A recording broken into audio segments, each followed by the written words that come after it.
Hey guys, tonight we're talking about purple drank, lean, sizzurp, whatever you want to call the cough syrup that killed more rappers than rival gangs ever did. Pharmaceutical companies spent decades perfecting a medication to save children from whooping cough, and accidentally created the signature drug of southern hip-hop. The formula was simple: codeine for pain, promethazine to stop nausea, a splash of cherry flavouring to mask the bitterness. Nobody at Wyeth Laboratories in 1952 imagined their purple cough syrup would someday sell for $1,000 per pint on the streets of Houston, or that teenagers would drink it until their lungs forgot how to breathe. The same medical establishment that handed this stuff out like candy to coughing kids would later watch in horror as it destroyed an entire generation of artists. Welcome to the story of how America's most trusted cough remedy became its most glamorized killer. Before we continue, subscribe to the channel if you enjoy these stories. Write in the comments where you're watching from and what time it is. I always find it fascinating to see people from around the world united by one story. To understand lean, you first need to understand that pharmaceutical companies have always been exceptionally good at creating addicts, while claiming they're creating cures. The story begins in 1832 when a French chemist named Pierre Robiquet first isolated codeine from opium poppies. Robiquet wasn't trying to get anyone high. He was searching for a cough suppressant that wouldn't turn patients into the stumbling morphine addicts that plagued Victorian medicine. Codeine seemed perfect, about 1/10 as potent as morphine, effective at stopping coughs, and deceptively mild in its initial effects. By the 1890s, pharmaceutical companies across Europe and America were pumping out codeine-based cough syrups like they were manufacturing Salvation in bottles. The German pharmaceutical giant Merck started mass production in 1920. Bayer, fresh off their disaster of marketing heroin as a cough suppressant, pivoted to codeine with newfound caution. American companies followed suit, and suddenly every pharmacy in the country stocked bottles of codeine cough syrup in various flavors and formulations. Mothers gave it to children. Doctors prescribed it freely. The medical establishment treated it as casually as aspirin, because compared to the morphine and heroin that had ravaged previous decades, codeine seemed harmless. Nobody bothered to mention that less addictive still meant addictive. The 1920s and 1930s saw codeine cough syrup become as American as apple pie. Advertisements showed smiling children, grateful mothers, trustworthy doctors in white coats. The Great Depression hit and people couldn't afford much, but they could usually scrape together change for cough medicine when winter brought influenza. Codeine syrup sat on shelves next to tooth powder and soap, another household necessity. Pharmacists mixed custom batches, adding menthol, eucalyptus, wild cherry flavouring, whatever might make the medicine go down easier. The problem was that codeine worked too well. Patients discovered that the syrup didn't just stop coughs, it made everything feel softer, easier, manageable. A rough day at the factory became tolerable. Anxiety about unpaid bills faded into warm indifference. The medication did exactly what opioids have always done, wrapped users in chemical comfort while their problems waited patiently outside the fog. But because it came from a pharmacy with a doctor's blessing, nobody called it drug abuse, they called it medicine. World War II changed pharmaceutical chemistry forever. Researchers seeking better medications for wounded soldiers experimented with thousands of chemical compounds. In 1949, a French surgeon named Henri Laborie tested a new antihistamine called promethazine on surgical patients. He noticed something unexpected. Patients given promethazine before surgery seemed calmer, more detached from their anxiety, almost peacefully indifferent to their upcoming procedures. The drug didn't just stop allergic reactions, it sedated the central nervous system in ways that enhanced other medications. Laborett's observation caught the attention of pharmaceutical companies immediately. Wyeth Laboratories in Philadelphia saw potential in combining promethazine with codeine. The logic seemed sound on paper. Codeine would suppress coughs, promethazine would prevent the nausea that codeine sometimes caused, and together they might create a more effective cough remedy than either drug alone. In 1952, Wyeth released Phenergan with codeine, a prescription cough syrup in a distinctive purple formulation. The colour came from added dyes meant to prevent confusion with other medications. That purple hue would later become iconic for entirely different reasons. The pharmaceutical salesman had no idea what they'd created. The combination of codeine and promethazine produced effects that neither drug achieved alone. Codeine converted to morphine in the liver, creating euphoria and pain relief. Promethazine amplified these effects while adding its own drowsy, dreamlike sedation. The antihistamine also slowed down the body's ability to process codeine, making the high last longer. Patients felt detached from reality. Movements became slow and deliberate. Time seemed to stretch. It wasn't the violent rush of heroin or the jittery paranoia of cocaine. This was a slow melt into chemical comfort, a gentle drowning in pharmaceutical syrup. Doctors prescribed Phenergan with codeine for severe coughs, post-operative pain, and chronic respiratory conditions. Insurance covered it. Pharmacies stocked it routinely. Through the 1950s and 1960s, the purple bottles sat on pharmacy shelves across America, dispensed to thousands of patients annually. Most used it as directed and experienced nothing more than cough relief and mild drowsiness. But some discovered that taking more than the recommended dose produced something far more interesting than suppressed coughs. The medical establishment remained blissfully ignorant of what was building. By the 1970s, other pharmaceutical companies had released competing formulations. High-Tech Pharmaceutical, Alpharma, Morton Grove Pharmaceuticals, they all produced their own versions of promethazine codeine syrup. Some added different flavourings, adjusted concentrations, changed the shade of purple. The active ingredients remained consistent. Codeine for its opioid effects, promethazine for potentiation and sedation. Prescriptions flowed freely because cough syrup didn't carry the stigma of pills or injections. This was liquid medicine in a child-safe bottle, not a drug in the way Americans understood drugs. The FDA classified it as Schedule VI initially, the lowest tier of controlled substances, considered to have minimal abuse potential. Pharmacists could dispense it without the same strict protocols required for stronger opioids. Doctors wrote prescriptions casually, often calling them in by phone for established patients. The system operated on trust, assuming that cough syrup couldn't possibly fuel serious addiction. After all, who would abuse something designed for children with bronchitis? That assumption proved catastrophically wrong. The promethazine-codeine combination created a unique pharmacological trap. Unlike fast-acting opioids that produced obvious intoxication, this syrup worked slowly. Users could function semi-normally while profoundly impaired, maintaining conversations and completing tasks despite being chemically submerged. The delayed onset meant people often took more before the first dose fully kicked in, leading to unintentional overdoses. The antihistamine masked some warning signs of opioid toxicity. Users wouldn't vomit or feel obviously sick until respiratory depression had already begun. But the most insidious aspect was psychological. Because the medication came from legitimate sources with medical labels and pharmacy stickers, users convinced themselves this wasn't real drug abuse. This was just taking medicine, maybe a bit more than prescribed, but medicine nonetheless. The cognitive dissonance allowed addiction to grow while denial flourished. A housewife sipping cough syrup to cope with depression didn't see herself as a drug addict. A factory worker drinking it for back pain believed he was self-medicating responsibly. The pharmaceutical packaging provided moral cover for chemical dependency.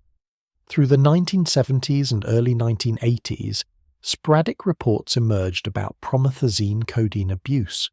mostly from emergency rooms treating overdoses. Medical journals published dry academic papers noting the combination's abuse potential, recommending monitoring and caution.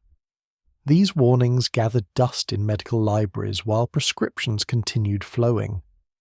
The pharmaceutical companies certainly noticed. Abuse meant demand, and demand meant profit. But they maintained that proper medical use posed minimal risks.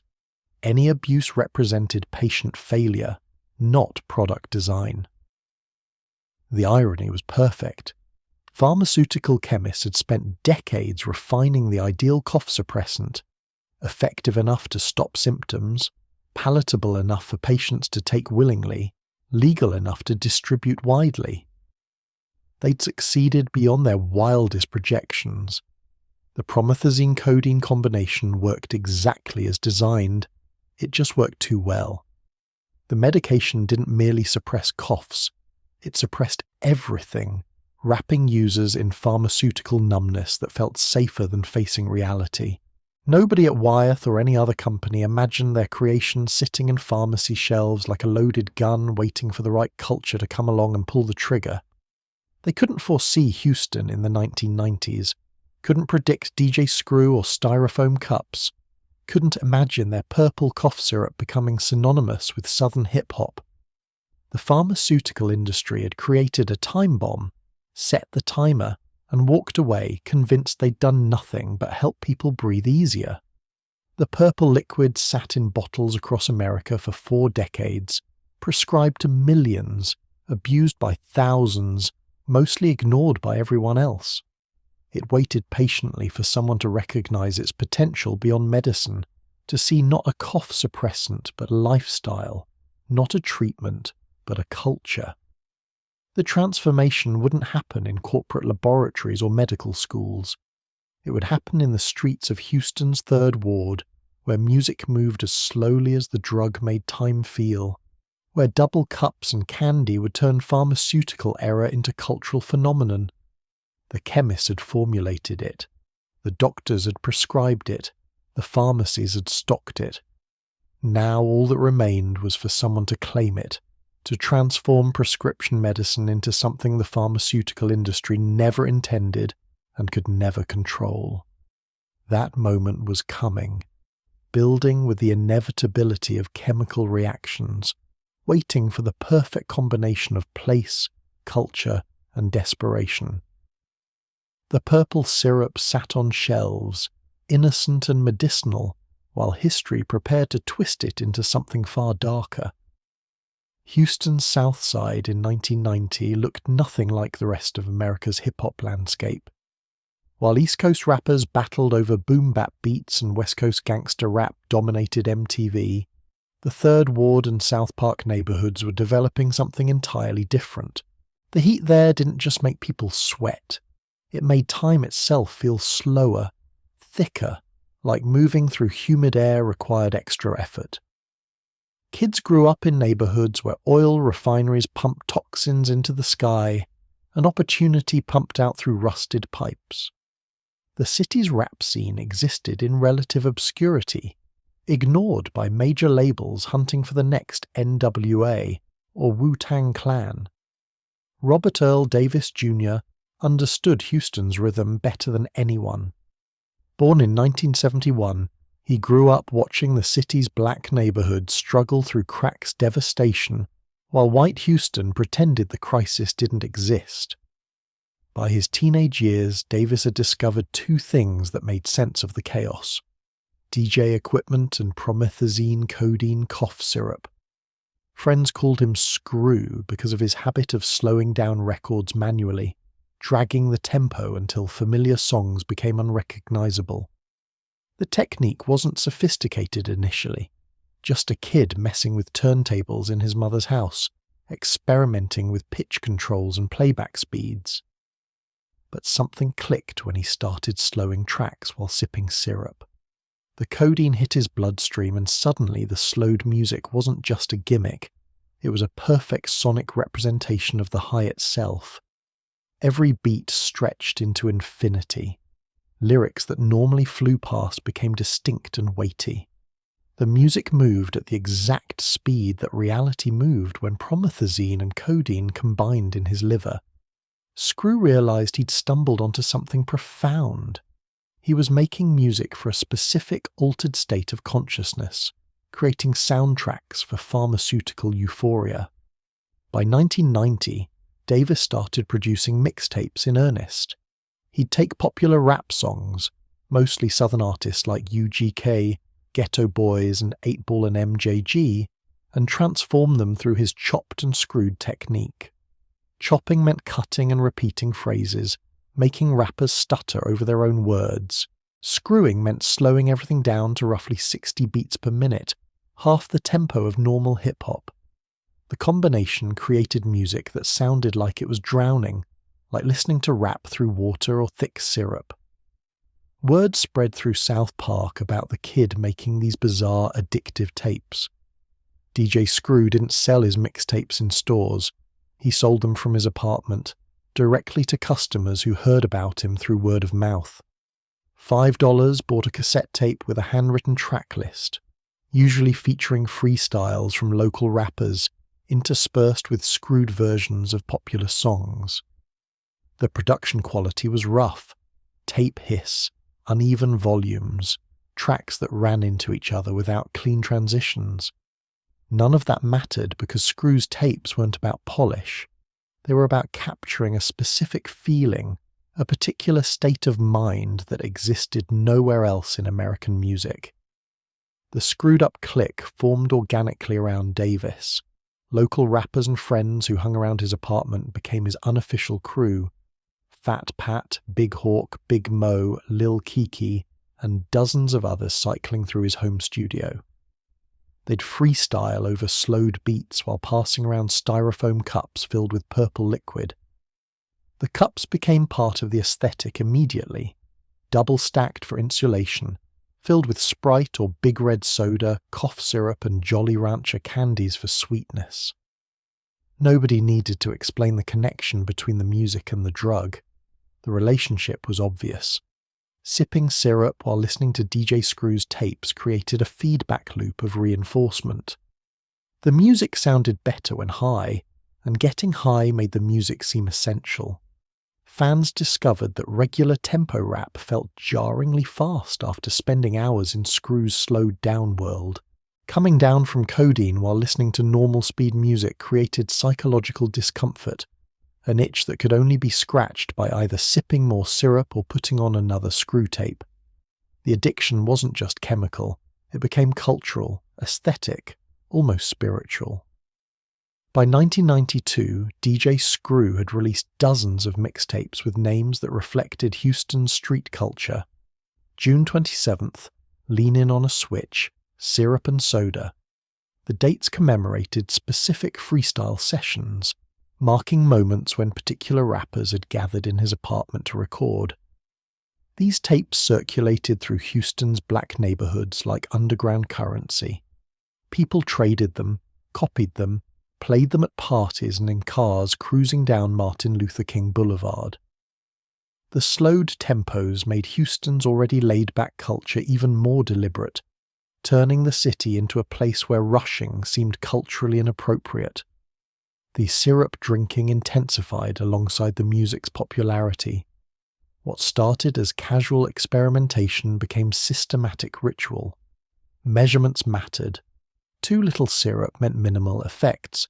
Too much meant nodding off or vomiting. Most settled on 2 to 4 ounces of promethazine codeine mixed with about 12 ounces of soda. The Jolly Ranchers weren't just for taste. They marked the drink as intentional, transforming pharmaceutical abuse into craft cocktail. Colours signified different experiences: purple from grape candies, red from cherry, blue from raspberry. The styrofoam cups became iconic because they insulated the cold drink and marked the sipper as part of the culture. Nobody called it drug abuse because that term belonged to crackheads and heroin addicts. This was sippin', leanin', pouring up. Vocabulary that distanced the practice from addiction's stigma. The euphemisms allowed users to participate without acknowledging they were consuming opioids. A crack pipe marked someone as an addict.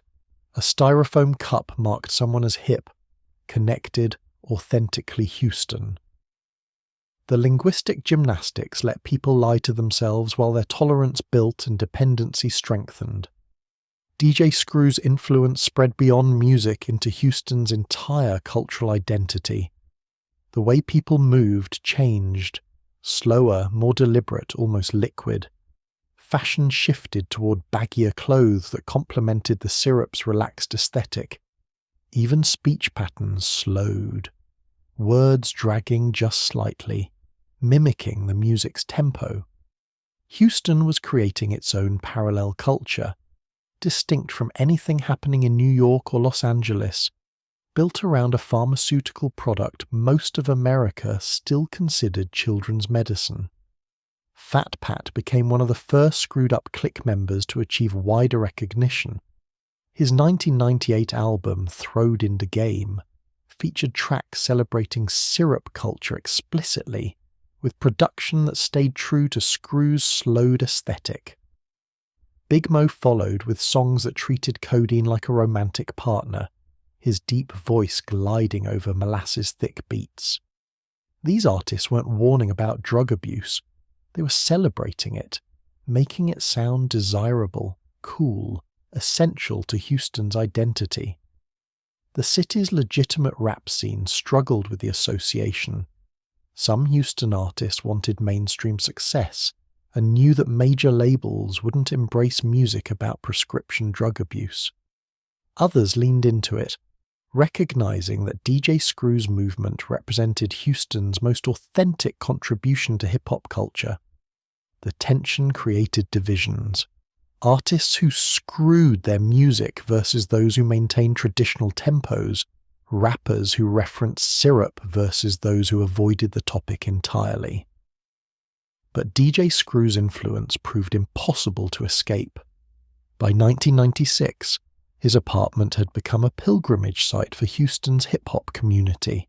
Aspiring rappers lined up for chances to freestyle on his tapes, knowing that appearing on a Screw mixtape granted instant street credibility. The sessions often lasted all night, fueled by endless refills of purple cups, producing marathon recordings that captured Houston's culture in real time. Screw rarely edited these sessions. He let them play out naturally, preserving every cough, laugh, and slurred word as documentation of the moment. The demand for promethazine codeine syrup exploded accordingly. Houston pharmacies noticed the spike in prescriptions for cough medicine, particularly from young men claiming chronic bronchitis or postnasal drip. Doctors who asked few questions found themselves with waiting rooms full of patients seeking nothing but cough syrup prescriptions. Some physicians caught on and refused, others kept writing scripts, either oblivious to the trend or profiting from it deliberately. A thriving black market developed for those who couldn't secure prescriptions, stolen bottles from pharmacy break-ins, fake scripts from stolen prescription pads, shipments diverted before reaching legitimate customers. Prices reflected the scarcity. A legally prescribed pint might cost $20 with insurance. The same bottle sold for $200 on the street by 1997. The economics incentivized pharmacy theft, prescription fraud, and an entire underground distribution network. Corner stores in certain neighborhoods kept bottles behind the counter, selling them illegally to trusted customers. Some dealers abandoned crack and weed entirely, recognizing that syrup offered better profit margins with less legal risk if caught. Prosecutors still treated cough syrup possession more leniently than other drug charges. The subculture developed its own hierarchy and status markers. Real activists or prometh with codeine bottles with intact seals commanded respect. Generic or suspicious bottles raised questions. Knowledge about different pharmaceutical brands became cultural capital. Knowing that activists produced the sweetest taste, that high-tech hit faster, that Morton Grove lasted longer. This pharmaceutical literacy developed in neighborhoods where people often lacked basic health literacy. creating the absurd situation of young men who couldn't explain diabetes but could detail the subtle differences between cough syrup manufacturers. DJ Screw kept producing tapes at a relentless pace, documenting Houston's transformation in real time. His catalogue grew to over 300 mixtapes by the late 1990s, each one capturing a moment in the city's cultural evolution. The later tapes showed the effects of sustained syrup use, voices more slurred, energy lower, the overall vibe darker. What began as party music gradually morphed into something heavier, sadder, like listening to a culture consuming itself. Other cities noticed what Houston had created. Memphis rappers like 3 6 Mafia started incorporating similar themes and aesthetics into their music. New Orleans artists experimented with slowed tempos and syrup references. Atlanta's scene observed Houston's underground success with interest. Southern hip-hop was building its own identity separate from the coasts, and DJ Screw's movement sat at the center of that transformation. The rest of America remained largely ignorant. New York and Los Angeles media outlets rarely covered Southern rap, dismissing it as regional and unsophisticated. That dismissal bought Houston time to develop its culture without outside interference or judgment. The city existed in a bubble where promethazine codeine abuse was normalized, celebrated, integrated into every aspect of local hip-hop. Teenagers who'd never touched crack or heroin drank syrup casually, not recognizing they were consuming opioids. Parents who'd lecture their kids about drugs remained oblivious to the purple cups in their cars. The pharmaceutical packaging and medical origins provided perfect camouflage for an addiction epidemic building silently through Houston's communities. By 1999, lean culture had become inseparable from Houston's musical identity. DJ Screw wasn't just a DJ anymore. He was a cultural architect who'd blueprinted an entirely new way of experiencing music and drugs simultaneously. His tapes sold thousands of copies despite zero mainstream promotion, radio play, or major label support. This was purely organic, street-level culture building itself from raw materials, turntables, cough syrup, and the specific desperation of young black men in a city that offered them limited paths to recognition.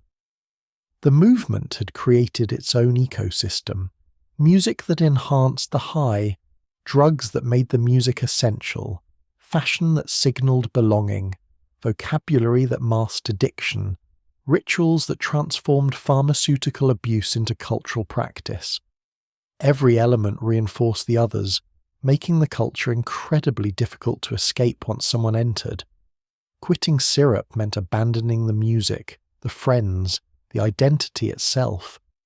Houston had built something unprecedented, a culture where drug abuse wasn't a dark secret but a proud tradition, where opioid addiction wore styrofoam cups like badges of honor, where slowly destroying your body was considered authentic. DJ Screw's revolution had succeeded beyond anyone's expectations, creating a self-sustaining movement that would outlive its founder. The purple cups multiplied across Houston, like warnings nobody bothered reading, sitting in cup holders and on coffee tables, marking the city's transformation into something America had never seen before. What pharmaceutical companies had manufactured accidentally, Houston had claimed deliberately, turning medical error into regional identity. The rest of the country would eventually notice, but by then the damage was already spreading beyond anyone's ability to contain it. Big Mo's voice sounded like gravel drowning in honey, perfect for the era Houston was entering. Born Kenneth Moore in 1974, he'd grown up in the same South Park neighborhoods that birthed DJ Screw's movement, drinking syrup since his teenage years when the culture was still underground. By 2000, Mo decided Houston's secret needed a proper introduction to the wider world.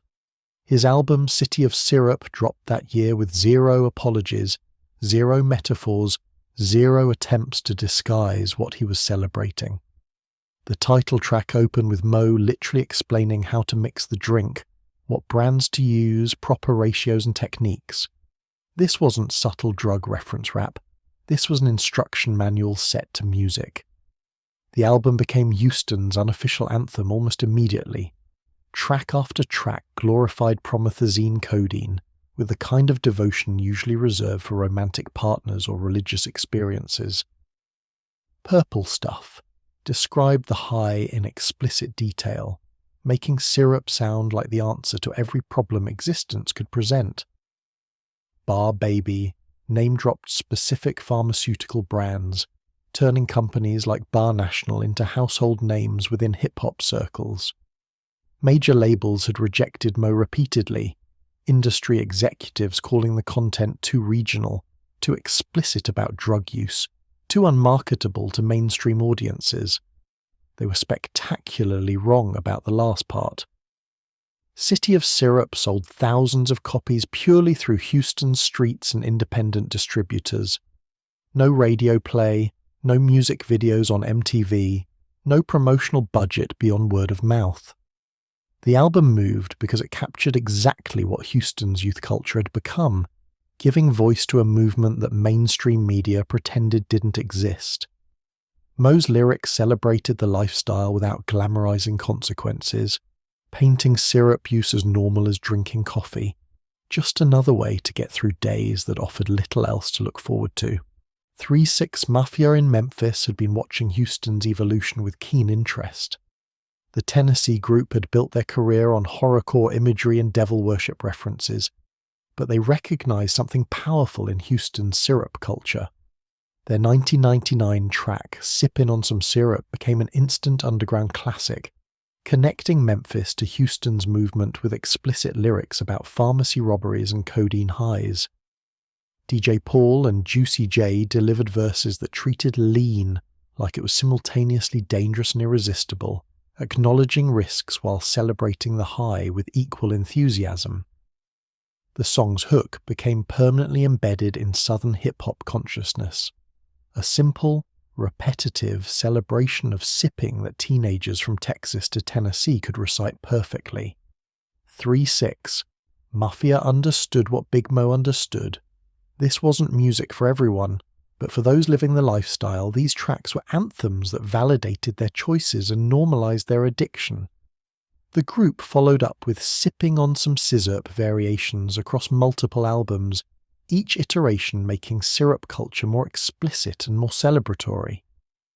UGK brought different energy to syrup references, more mature and reflective but equally committed to the culture. Pimp C and Bun B from Port Arthur, Texas had been incorporating lean into their music since the mid-1990s, treating it as inseparable from Southern black life. Pimp C's production style complemented slowed tempos naturally, his soul samples and live instrumentation creating soundscapes that enhanced pharmaceutical highs. Bun B's lyrics acknowledged syrup's dangers while continuing to reference it constantly, creating the cognitive dissonance that would define this era. Their influence extended beyond music into cultural credibility. When UGK mentioned a pharmaceutical brand or mixing technique, that information spread through southern cities like gospel truth. Young fans took mental notes, treating their favorite rappers as authorities on drug consumption.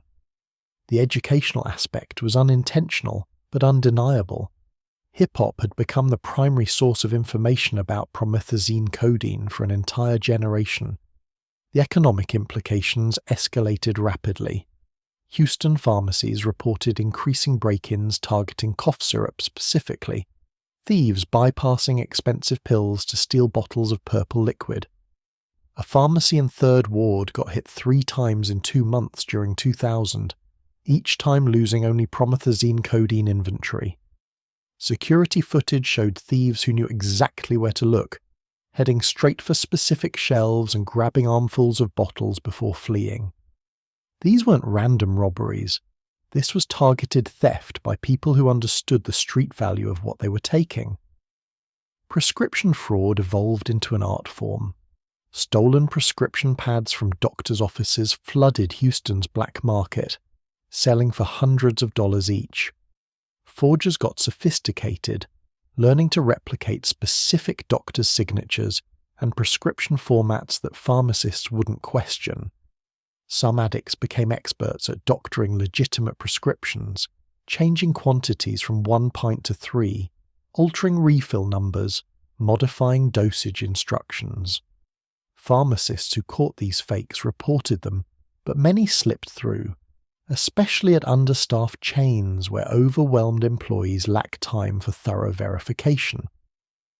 Doctor shopping became standard practice. Addicts would visit multiple physicians across the city, each time complaining of severe coughs, allergies, or upper respiratory issues that required codeine specifically. They'd map out which doctors asked few questions, which clinics lacked computerized records that might flag multiple prescriptions, which medical offices seemed generally indifferent to patient drug-seeking behavior. A dedicated user could secure 4 or 5 prescriptions monthly by working the system strategically. The black market adapted to supply the growing demand. Street dealers who'd previously sold crack and marijuana recognized better profit margins in syrup. A stolen or fraudulently obtained pint that cost nothing to acquire could sell for $200 to $300 by 2001. The math was simple. Higher profits, lower risk, since prosecutors still treated cough syrup possession less harshly than other drug charges, and steady demand from customers who viewed themselves as connoisseurs rather than addicts. Counterfeit operations emerged to fill the supply gap. Enterprising criminals started manufacturing fake activists and high-tech bottles, complete with convincing labels, seals, and even batch numbers. The contents varied wildly, sometimes just purple-dyed sugar water, sometimes legitimate syrup that had been diluted and repackaged, occasionally dangerous mixtures containing anything from cough suppressants to random opioids. Buyers had no way to verify authenticity until they consumed the product, turning every purchase into pharmaceutical Russian roulette. The replica bottle market became incredibly sophisticated. Counterfeiters ordered custom labels from print shops, purchased bottles identical to pharmaceutical packaging, even created fake security seals that required careful inspection to identify. Some operations were so convincing that experienced users couldn't distinguish fake bottles from legitimate ones by appearance alone. The only reliable test was consumption, which meant discovering a fake after already paying premium prices for worthless or dangerous liquid. Atlanta noticed Houston's movement and wanted in. The city's growing rap scene saw syrup culture as authentically Southern, in ways that separated them from coastal hip-hop. Artists like Ludacris and T.I. began incorporating lean references into their music, though usually more subtly than Houston artists. Atlanta wasn't trying to claim the culture that belonged to Houston, but they recognized it as part of broader Southern identity that could unite the region's hip-hop against New York and Los Angeles dominance. New Orleans artists added their own flavor, mixing Houston's syrup culture with bounce music's frenetic energy. The juxtaposition created something strange, hyper-energetic music about drugs that slowed everything down. Juvenile, Lil Wayne, and the Cash Money crew started referencing lean in their lyrics, though New Orleans never adopted it as completely as Houston had. The Crescent City already had its own drug culture problems.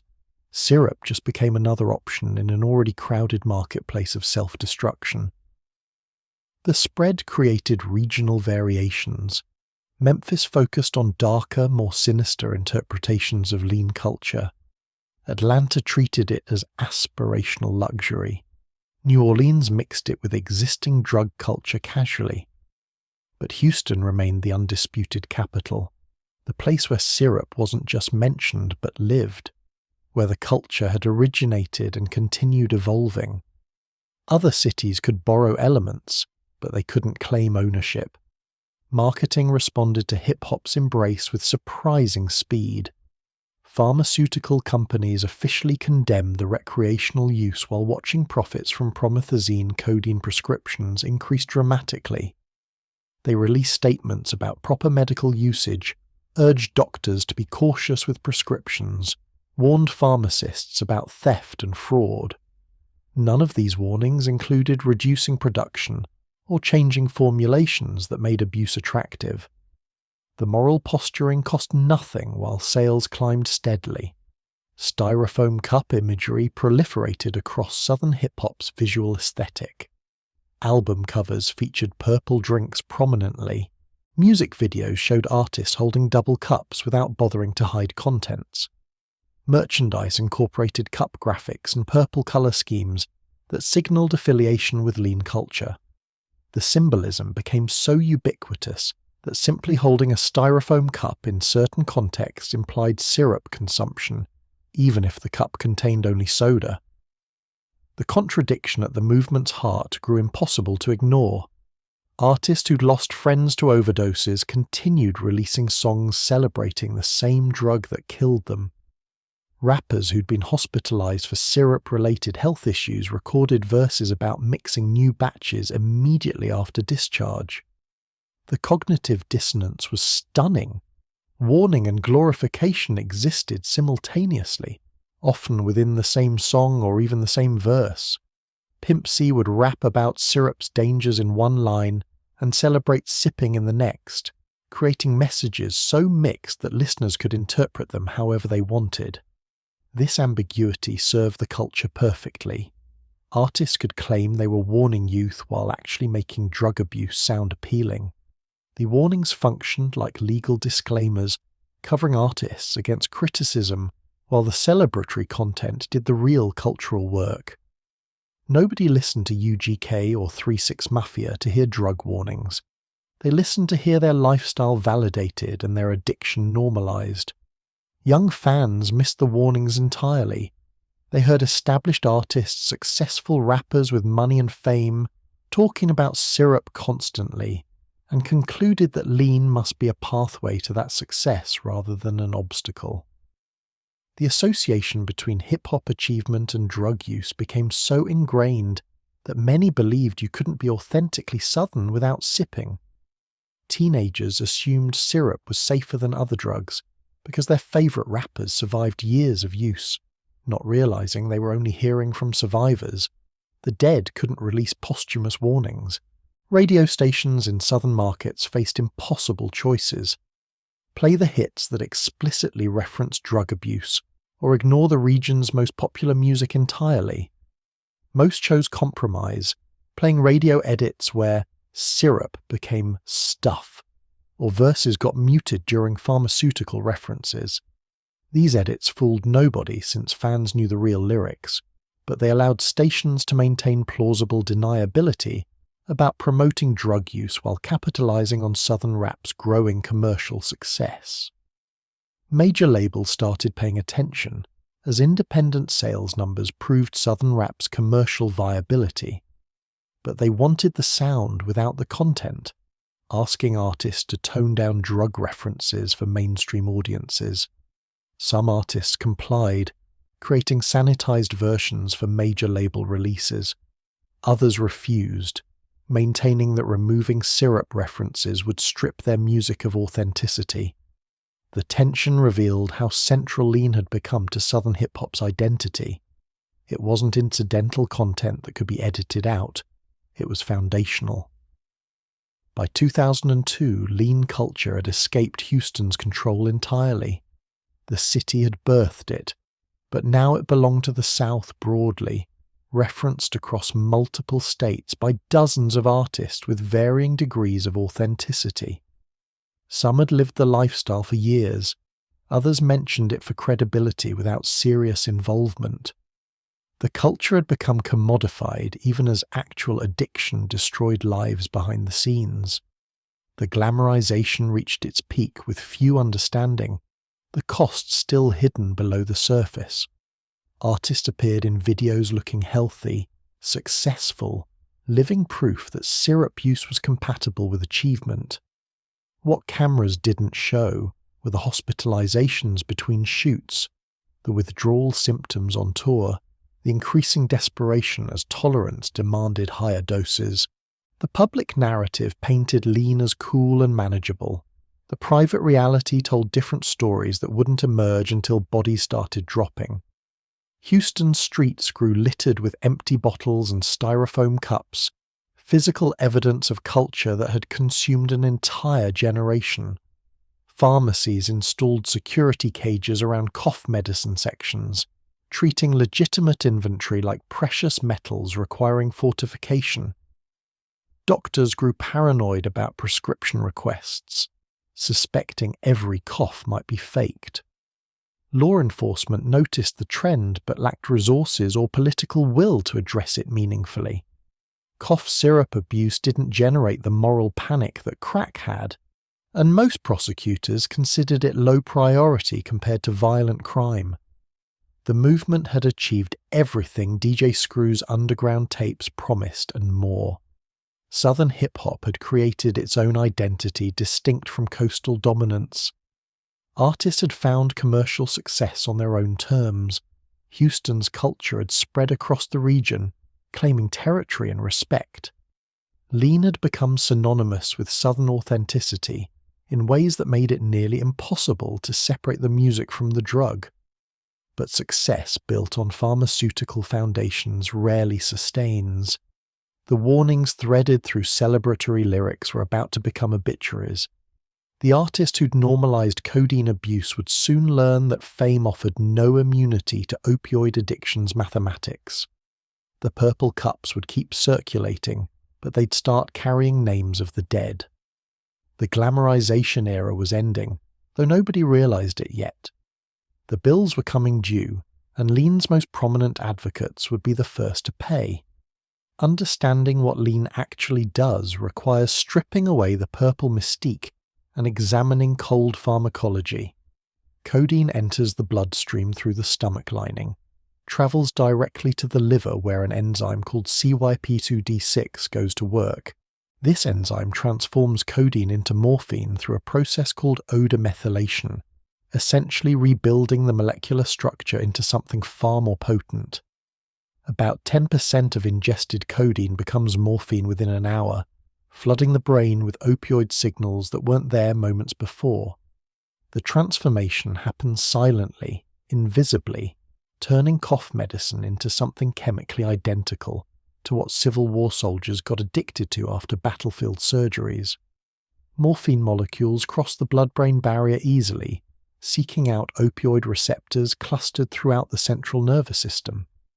These receptors evolved to respond to the body's natural endorphins, chemicals released during pain, stress, or pleasure to modulate human experience.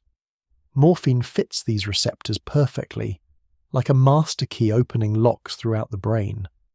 The hijacking begins immediately. Pain signals get blocked. Reward centers activate. Breathing slows. Pupils constrict. The brain floods with dopamine, creating artificial euphoria that makes real-world pleasures seem dull by comparison. But codeine alone doesn't explain lean's specific effects. That's where promethazine enters, transforming simple opioid use into something more insidious. Promethazine belongs to the phenothiazine class of drugs, originally developed as antihistamines before researchers discovered their psychoactive properties. The chemical blocks histamine receptors throughout the body, preventing allergic reactions, but it also affects dopamine pathways in unexpected ways. By occupying certain dopamine receptors, promethazine actually enhances the euphoria that morphine produces, creating a synergistic effect where 1 + 1 equals considerably more than 2. The antihistamine does something else crucial. It inhibits the liver enzymes that break down codeine and morphine. This inhibition slows metabolism, keeping opioids circulating in the bloodstream longer than they would alone. A dose that might last 3 hours becomes 5 or 6, extending the high, while users remain blissfully unaware of the pharmacological manipulation occurring inside them. Promethazine also adds its own sedative effects, independent of the opioids, layering drowsiness upon euphoria in ways that create lean's signature feeling. The experience itself feels like reality is being drained slowly. Time stretches, movements require conscious effort, thoughts arrive slowly and leave even slower. Users describe it as watching life through thick glass, present but disconnected, aware but unconcerned. Physical sensations dull into pleasant numbness where pain, anxiety, and stress simply cease to register. The world continues around the user, but inside the pharmacological cocoon, nothing matters quite as urgently as it did before. Respiratory depression sets in gradually, so subtle that users rarely notice their breathing slowing. Opioids suppress the medullary centers that control automatic respiration, essentially turning down the volume on the body's survival instinct to breathe. Healthy lungs compensate initially, maintaining adequate oxygen despite reduced respiratory drive. But increased doses overwhelm this compensation, and breathing becomes shallow, irregular, eventually insufficient. Carbon dioxide builds in the blood while oxygen levels drop, creating hypoxia that damages tissues throughout the body. The promethazine masks warning signs that might alert users to danger. Normally, opioid overdoses trigger nausea and vomiting, the body's emergency response to poisoning. Promethazine suppresses these signals almost completely, preventing the vomiting that might save someone's life by purging excess drugs. Users can slide into fatal respiratory depression without experiencing the violent sickness that characterizes other opioid overdoses. They simply feel increasingly peaceful, drowsy, comfortable, until they stop breathing entirely. Constipation develops within days of regular use, a side effect every opioid produces without exception. Morphine binds to receptors throughout the gastrointestinal tract, essentially paralyzing intestinal muscles that normally move waste through the digestive system. Users go days or weeks without bowel movements, their intestines packed with hardening waste. The discomfort becomes excruciating, but quitting syrup brings worse problems, so users continue despite the agony. Some develop impacted bowels requiring hospitalization, where nurses manually extract feces that have solidified inside them. Tolerance builds with mathematical precision.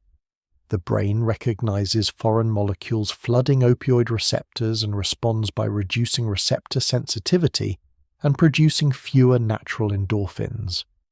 What once required 2 ounces of syrup soon demands 4, then 6, then 8. Users chase the original high, but never quite reach it because their neurochemistry has permanently shifted. The doses that once produced euphoria now barely prevent withdrawal sickness. What began as recreation becomes chemical maintenance, drinking syrup not to get high, but to feel normal.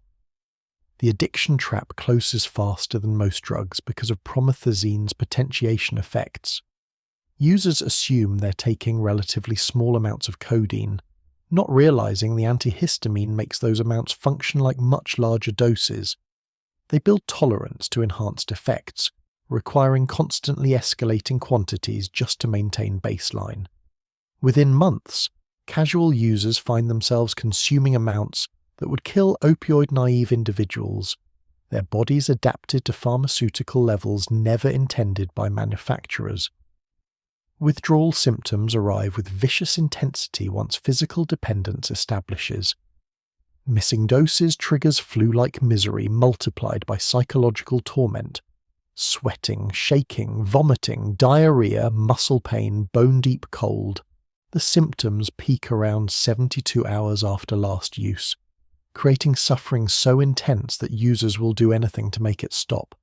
Stealing, lying, prostitution, pharmacy robbery, all become reasonable options when compared to withdrawal's agony.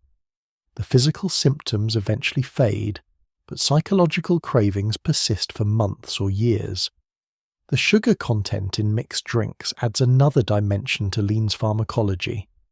16 ounces of Sprite or Big Red contains about 50 grams of sugar, creating an insulin spike that interacts with opioid effects unpredictably. Some users experience enhanced euphoria from the sugar rush, combined with codeine depression. Others develop insulin resistance from constant sugar consumption, alongside their opioid addiction. The combination contributes to weight gain, dental problems, and increased diabetes risk, adding metabolic damage to pharmaceutical destruction. Jolly Ranchers dissolved in the mixture aren't just flavoring. They provide additional sugar and food coloring that masks the syrup's medicinal taste. The candy transforms pharmaceutical bitterness into something almost pleasant, removing a psychological barrier that might discourage excessive consumption. Making the drug taste good enables increased intake, similar to how flavored tobacco products encourage higher nicotine consumption. Pharmaceutical companies spent decades trying to make medicines palatable. Hip-hop culture completed that work by turning cough syrup into something resembling a treat. Long-term use destroys the liver systematically. Years of forcing the organ to process excessive codeine and promethazine create cirrhosis, the same scarring that kills alcoholics. Liver cells die and are replaced by non-functional scar tissue until the organ can no longer filter toxins from blood. Jaundice develops as bilirubin accumulates, turning skin and eyes yellow. Fluid collects in the abdomen, creating distension that makes users look pregnant. Eventually the liver simply fails, and without transplant, death follows within months. Kidney damage progresses alongside hepatic destruction. The kidneys filter morphine metabolites constantly, working overtime to clear opioids that keep arriving in waves. Chronic overload damages nephrons, the microscopic filtering units that clean blood. Kidney function declines gradually until dialysis becomes necessary, spending hours 3 times weekly, hooked to machines that do what failing kidneys cannot. Many lean users end up in dialysis centers in their 30s, decades before such treatment typically becomes necessary. Seizures occur more frequently with promethazine codeine abuse than other opioid use. Promethazine lowers the seizure threshold independently, while codeine withdrawal can trigger seizures in predisposed individuals. The combination creates double risk, particularly during detox attempts when users quit suddenly after prolonged use. Seizures damage the brain directly through uncontrolled electrical activity and indirectly through falls and injuries that occur during episodes. Repeated seizures cause cumulative cognitive impairment that persists even after drug use stops. Cognitive function deteriorates from multiple angles. Chronic opioid use shrinks brain regions involved in decision-making, impulse control, and emotional regulation. Promethazine affects dopamine pathways in ways that can produce Parkinson's-like symptoms: tremors, rigidity, slowed movement. Hypoxia from respiratory depression kills neurons that cannot regenerate. The combined assault leaves users noticeably impaired, struggling with memory, concentration, and basic reasoning that once came naturally. Some damage reverses with prolonged sobriety, but much remains permanent. The psychological trap proves as powerful as physical addiction. Users discover that lean provides artificial emotional regulation they can't replicate naturally. Anxiety disappears in purple cups. Depression lifts temporarily. Social anxiety dissolves. The brain forgets how to manage these states without pharmaceutical assistance, creating psychological dependence that outlasts physical withdrawal. Users remain convinced they need syrup to function, even after their bodies no longer require it chemically. Sleep architecture collapses under chronic use. Opioids suppress REM sleep and deep sleep stages, leaving users in shallow, unrestorative rest despite sleeping 12 hours daily. They wake exhausted, require syrup to feel alert enough for daily activities, then need more to sleep again. The cycle destroys natural circadian rhythms until users can neither sleep nor wake properly without pharmaceutical intervention. Some develop permanent sleep disorders that persist years after quitting. The dental destruction mirrors methamphetamine users, but stems from different mechanisms. Opioids cause severe dry mouth by suppressing saliva production. Saliva normally neutralizes mouth acids and repairs tooth enamel. Without it, teeth decay rapidly. The sugar content in lean's mixes feeds bacteria that produce enamel-destroying acids. Users neglect dental hygiene during the stupor lean produces.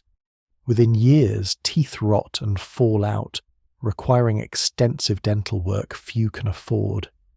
Young people end up needing dentures before age 30, their smiles destroyed by purple drinks. Sexual function deteriorates as testosterone production crashes. Chronic opioid use suppresses the hypothalamic pituitary gonadal axis, reducing testosterone to levels seen in castrated men. Libido vanishes, erectile dysfunction becomes permanent, fertility drops dramatically. Male users lose interest in sex entirely, a side effect they rarely anticipate when starting recreational use. Some develop gynecomastia as testosterone-estrogen ratios shift, growing breast tissue that requires surgical removal. The hormone disruption persists long after quitting, sometimes permanently. Immune function weakens under sustained opioid assault. Morphine suppresses immune cells' ability to fight infections, leaving users vulnerable to bacterial and viral illnesses. Simple colds become pneumonia. Minor cuts develop into serious infections. Lean users catch everything that circulates and struggle to recover, their immune systems crippled by the same drugs providing euphoria. Hospital admissions for infections occur frequently among chronic users, draining resources while damaging bodies further. The insidiousness lay in how gradually destruction occurred. Unlike cocaine's immediate cardiovascular crisis, or methamphetamine's rapid psychological breakdown, lean killed slowly, almost gently. Users functioned semi-normally for years while their bodies deteriorated internally. By the time external symptoms appeared, yellow skin, cognitive impairment, obvious addiction, irreversible damage had already occurred. The slow progression allowed denial to flourish, users convincing themselves they remained in control even as their organs failed systematically. What made lean particularly tragic was how perfectly the trap was designed. The pharmaceutical companies had created an effective cough suppressant. Hip-hop culture had discovered how to maximize its psychoactive properties. The combination of codeine and promethazine produced effects more reinforcing than either drug alone. The sweet taste and medical packaging lowered barriers to initial use. The slow onset prevented immediate negative associations. The tolerance development ensured escalating consumption. Every element worked together to create pharmaceutical addiction, as efficient as anything chemistry could produce. Users rarely understood these mechanisms until too late. They thought they were drinking flavored cough syrup, not realizing they were consuming molecules that would rewrite their neurochemistry permanently. The purple color hid the danger. The styrofoam cups made it seem casual. The hip-hop glorification made it feel safe. By the time users recognized their addiction, their brains had already been hijacked by chemicals that had millions of years of evolution working against recovery. The body count would prove that no amount of cultural cachet protected against basic pharmacology. Opioids kill without regard for fame, talent, or regional authenticity. Lean wasn't special because Houston claimed it. It was deadly because morphine floods receptors indiscriminately. The chemistry didn't care about music, didn't respect cultural movements, couldn't be impressed by Southern pride. The purple liquid in styrofoam cups was just morphine with extra steps and better marketing. Every sip represented the same gamble humans had been losing since opium poppies first grew in ancient Mesopotamia. Houston's culture had simply found a new bottle for humanity's oldest chemical trap, painted it purple, and convinced a generation that this time would somehow be different. Pharmacology always wins these contests. The artists who'd made lean famous were about to learn that lesson in the cruelest way possible. November 16th, 2000 arrived like any other Houston day, hot and humid even in autumn.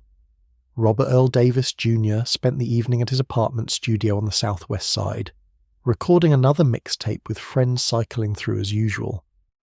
Nobody present that night remembers anything unusual about his behaviour or consumption, though by then Screw's tolerance had grown so extreme that usual meant quantities that would hospitalise casual users.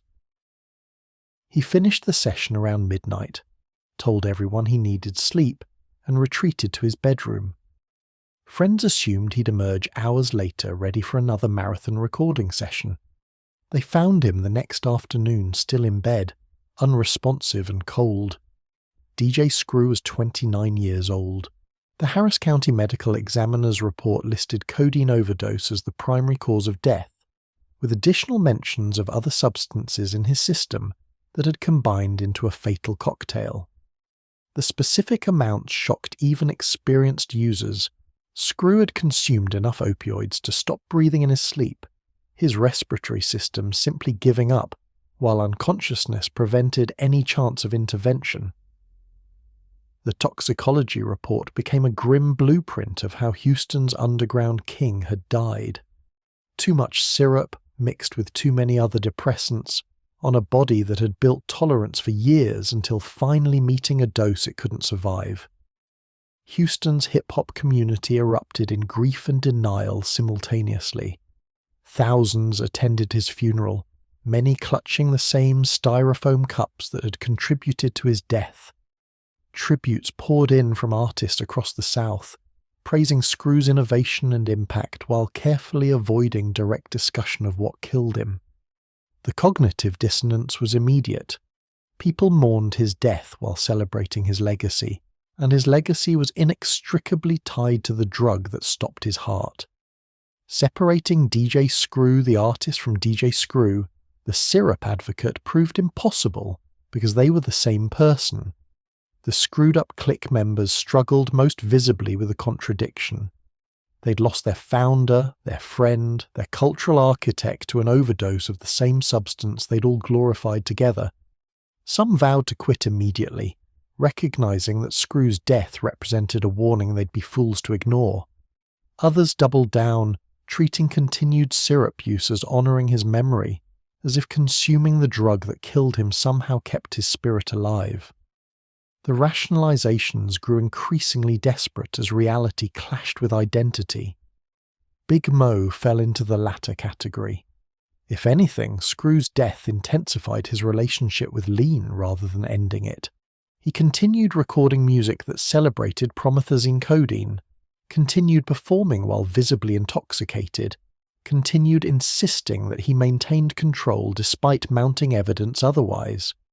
His weight ballooned from the combination of metabolic effects, inactivity, and the sugar content in his drinks. Health problems accumulated: diabetes, heart issues, kidney stress. But Mo treated medical warnings like suggestions rather than prophecies. He was Big Mo, Houston's syrup ambassador, and quitting would mean abandoning his identity entirely. The years between 2000 and 2007 saw Screw's death fade from immediate consciousness, while lean culture continued expanding. New artists emerged referencing syrup without having known Screw personally, treating his death as historical tragedy rather than current warning. The music kept celebrating purple cups, the mixtapes kept circulating, Houston's culture kept consuming itself while the rest of America gradually discovered what the South had been building. DJ Screw's death became footnote rather than turning point, acknowledged but ultimately ignored by everyone who mattered. Big Mo's health deteriorated visibly throughout 2007. He'd suffered a heart attack the previous year at age 32, a wake-up call that would have terrified most people into immediate lifestyle changes. Mo continued sipping. His performances grew sluggish, his speech increasingly slurred, his appearance showing the cumulative damage of years abusing opioids and antihistamines. Friends expressed concern privately while maintaining public silence, unwilling to challenge him directly about addiction that had become his brand. Intervening would mean admitting the culture they'd all built was fundamentally toxic. October 14th, 2007 brought Houston's second major casualty. Big Mo suffered a massive heart attack while at home, his cardiovascular system finally collapsing under years of pharmaceutical stress and obesity. Paramedics arrived to find him unresponsive, his heart already stopped by the time emergency services reached him. He was 33 years old, having lived barely longer than DJ Screw. The medical explanation was straightforward. Chronic promethazine codeine abuse had weakened his heart muscle, while contributing to obesity and diabetes that compounded cardiovascular risk. The opioids had also likely contributed to the fatal arrhythmia that stopped his heart, a known side effect of long-term morphine exposure. Big Mo had essentially died from the same cause as Screw, his body giving up under pharmaceutical assault it could no longer endure. The specific mechanism differed, but the root cause remained identical. Houston mourned again. Larger crowds this time because Big Mo had achieved more mainstream recognition than Screw. The funeral felt like déjà vu. Same faces, same styrofoam cups, same inability to reconcile grief with the lifestyle that caused it. Artists who'd performed with Mo gave tearful tributes while high on the same drugs, creating surreal spectacles of people destroying themselves while mourning someone who died identically. The absurdity was lost on participants caught in addiction's psychological trap. 2 months later, the third shoe dropped, with even more devastating impact. Chad Butler, known throughout hip-hop as Pimp C of UGK, checked into a Los Angeles hotel room on December 4, 2007. He'd been in California for business meetings, networking, the usual music industry activities that filled artists' schedules. Friends who saw him that day described him as seeming normal, perhaps tired, but nothing alarming. Butler had struggled with sleep apnea for years, a condition exacerbated by weight and complicated by substance use, but he'd managed it previously without major incident. The hotel's housekeeping staff found him the next morning, December 5th, lying in bed looking peaceful, as if he'd simply fallen asleep and never woken. Pimp C was 33 years old. The Los Angeles County coroner's investigation revealed the fatal combination: sleep apnea, promethazine codeine in his system, and the lethal synergy between respiratory suppression and obstructed airways. Butler had stopped breathing in his sleep, the apnea closing his airways while the opioid suppressed his brain's emergency responses that should have woken him gasping for air. The promethazine had prevented the nausea that might have roused him. He'd essentially suffocated slowly while unconscious, his body unable to alert him to the crisis occurring inside. 3 major artists, 7 years, all dead from the same purple poison they'd helped popularize. The pattern was undeniable now. Port Arthur, Texas shut down for Pimp C's funeral, the entire city grieving a hometown hero who'd put them on the hip-hop map. Bun B delivered a eulogy that tried addressing the contradiction, celebrating his partner while warning about the lifestyle that killed him. The message landed with mixed effectiveness, because Bun himself continued referencing lean-in subsequent music, unable to completely divorce himself from culture that had defined UGK's authenticity. Even the warnings came wrapped in continued participation. The deaths shook Southern hip-hop profoundly, but changed surprisingly little about actual behavior. Artists posted social media tributes promising to quit, to honor the fallen by avoiding their fate. Most resumed sipping within weeks, their addiction proving stronger than grief or fear. The psychological hooks were too deep, the cultural identity too entrenched, the physical dependence too demanding. Quitting meant withdrawal agony, social isolation from the scene, and abandoning the persona they'd built their careers on. Other names joined the casualty list, less famous, but equally dead. Fat Pat, another screwed-up clique member, had been murdered in 1998, but many blamed his vulnerability on being high during the attack. Reflexes slowed, awareness dulled, making him an easier target. Big Hawk, Pat's brother, was shot and killed in 2006, again with speculation about whether lean had impaired his judgment or reaction time. The deaths weren't all overdoses, but syrup use threaded through most of them in some form. Zero nearly died from a lean-related seizure in 2010, spending days in ICU while doctors fought to stabilize him. He recovered and immediately went back to Houston, back to music, back to the culture that had nearly killed him. The pattern repeated constantly. Medical emergencies that should have prompted permanent sobriety instead became temporary interruptions before users resumed their previous habits. The addiction's grip proved tighter than survival instinct. The psychological impact rippled through Houston's music scene in complicated ways. Younger artists coming up watched their heroes die and concluded that premature death came with the territory, an acceptable trade for cultural authenticity and street credibility. The fatalism became self-fulfilling. Assuming they'd die young anyway, artists accelerated their consumption rather than moderating it. If death was inevitable, might as well enjoy the high while it lasted.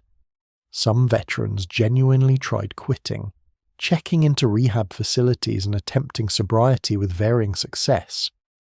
The relapse rate was brutal, over 80% within the first year. Opioid addiction doesn't release people easily, and promethazine codeine proved especially tenacious because of its cultural associations. Users could avoid physical locations associated with other drugs, but they couldn't escape the music that soundtracked their addiction. Every DJ Screw tape, every Big Mo song, every UGK track served as auditory trigger for cravings. The medical system struggled to help because many Houston doctors lacked expertise treating opioid addiction in populations where the opioid came from cough syrup rather than pills or heroin. Standard treatment protocols designed for pill addicts didn't always translate to lean culture's specific needs. Methadone clinics could provide opioid replacement therapy, but that didn't address the promethazine dependence or the deep cultural connections that made lean feel like identity rather than addiction. Insurance coverage for addiction treatment remained sparse, particularly for communities hit hardest by lean culture. Many addicts lacked health insurance entirely, making treatment financially impossible even when motivation existed. Public clinics had months-long waiting lists and limited resources. The gap between needing help and accessing it stretched wide enough that most people gave up trying, returning to street-level self-medication because it was cheaper and more accessible than legitimate treatment. The deaths continued accumulating through the late 2000s. Local artists, producers, DJs, and fans dying from overdoses, health complications, or impaired decisions that put them in fatal situations. Each funeral looked identical. Grieving crowds, purple cups, speeches about remembering the fallen, and complete inability to change the culture that kept producing corpses. Houston had created a machine that converted young black men into cautionary tales with remarkable efficiency. The most disturbing aspect was how quickly deaths were normalized. After Screw, Big Mo, and Pimp C, subsequent casualties barely registered beyond their immediate circles. The shock value diminished with each obituary until lean-related deaths became expected, almost mundane. People reacted with resignation rather than horror, treating these fatalities as unfortunate but inevitable rather than preventable tragedies. The cultural immune system had adapted to constant loss, developing scar tissue around the wounds. Pharmacies reported the trend with increasing alarm. Some refused to stock promethazine codeine entirely, tired of being robbed and implicated in the crisis. Others installed security measures that made customers feel criminal for seeking legitimate prescriptions. Doctors grew paranoid about prescribing cough medicine even to patients with genuine need, creating a backlash where people suffering severe respiratory infections couldn't access effective treatment because of widespread abuse. The black market flourished as legitimate sources dried up. Prices for real pharmaceutical bottles reached obscene heights, $500 for a pint by 2008, sometimes double that in cities where supply was particularly scarce. The economics incentivized ever more dangerous criminal behavior: armed pharmacy robberies, home invasions targeting dealers, interstate trafficking operations moving syrup from permissive states to restrictive ones. The violence surrounding lean escalated as the stakes grew higher. Counterfeit operations multiplied to meet demand that legitimate supply couldn't satisfy. The fake bottles grew more sophisticated and more dangerous, sometimes containing fentanyl or other synthetic opioids that made dosing impossible to predict. Users who thought they were consuming familiar amounts of codeine instead received lethal doses of substances hundreds of times more potent. Overdose rates spiked as the product became increasingly unreliable. The tragedy was that all three major deaths, Screw, Mo, Pimp C, were entirely preventable. These weren't mysterious conditions or unforeseeable complications. These were straightforward opioid-related fatalities from a drug everyone knew was addictive and potentially lethal. The information was available, the warnings were clear, the mechanism of death was understood completely. They died anyway because knowing danger intellectually doesn't translate to behavioral change when addiction controls decision-making. Houston's hip-hop scene found itself trapped in cultural amber, unable to move forward without abandoning the aesthetic that defined it. Lean culture had become so fundamental to Southern rap's identity that removing it would require rebuilding from scratch. But keeping it meant continued death, a steady stream of funerals for artists who died preventable deaths. The community faced an impossible choice between authenticity and survival. By the end of 2007, the mathematics were stark. 3 of lean culture's most prominent advocates dead, all under 35, all from the same cause. The warnings couldn't be clearer. The response couldn't be more inadequate.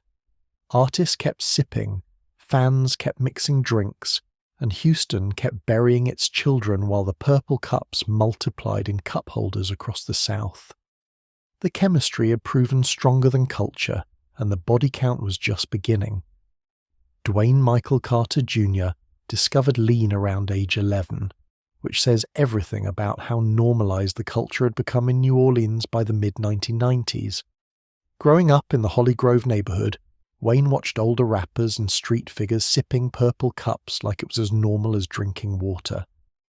Cash Money Records operated in an environment where promethazine codeine was ubiquitous, part of the local color that made Southern rap distinct.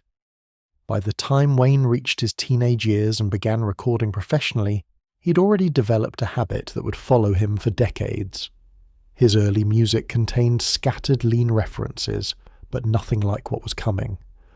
Wayne's career exploded in the mid-2000s with albums like The Carter II and The Carter III, transforming him from regional star to genuine mainstream phenomenon. MTV played his videos constantly. Radio stations programmed his singles nationwide. Suburban teenagers from Connecticut to California memorized his lyrics. And those lyrics referenced syrup constantly, sometimes subtly, often explicitly, making lean part of Wayne's public persona in ways that reached audiences who'd never heard of DJ Screw or Houston's underground scene. The difference between Houston's lean culture and Wayne's version was distribution. Screw's tape sold thousands. Wayne's album sold millions. UGK reached Southern audiences primarily. Lil Wayne dominated pop radio. When Wayne rapped about drinking syrup, he wasn't talking to Houston insiders who already understood the culture. He was introducing Middle America to pharmaceutical abuse disguised as hip-hop authenticity. The scale of influence was unprecedented, dangerous, and completely unintentional in its impact. Wayne's consumption escalated publicly throughout the late 2000s. Interviews captured him barely coherent, speech slurred beyond recognition, eyes half closed in the distinctive opioid stupor everyone familiar with, lean recognized immediately. He'd show up to award shows visibly intoxicated, accept trophies while swaying unsteadily, mumble acceptance speeches that made little sense. The media treated it as quirky behavior from an eccentric artist, rather than obvious substance abuse playing out in real time before millions of viewers. TMZ and similar outlets turned Wayne's addiction into content, posting videos of him stumbling, slurring, looking confused and disoriented. The footage was framed as entertainment rather than alarm. "Look at this crazy rapper, isn't he wild?" The commentary mocked him while simultaneously making his behavior seem cool, edgy, rebellious. Teenagers watching absorbed the message that getting this fucked up was aspirational, that Wayne's success validated his substance abuse rather than existing despite it. Social media amplified everything exponentially. Clips of Wayne's worst moments went viral, racking up millions of views on YouTube and World Star Hip Hop. Fans created compilation videos of him looking visibly impaired, set to his own music about drinking syrup. The content existed in ethical grey zones. Was this documentation of crisis or exploitation of addiction? Nobody seemed concerned enough to stop profiting from it. March 2013 brought the first major medical crisis that couldn't be ignored or reframed as entertainment. Wayne suffered multiple seizures aboard a private jet, forcing an emergency landing in Texas.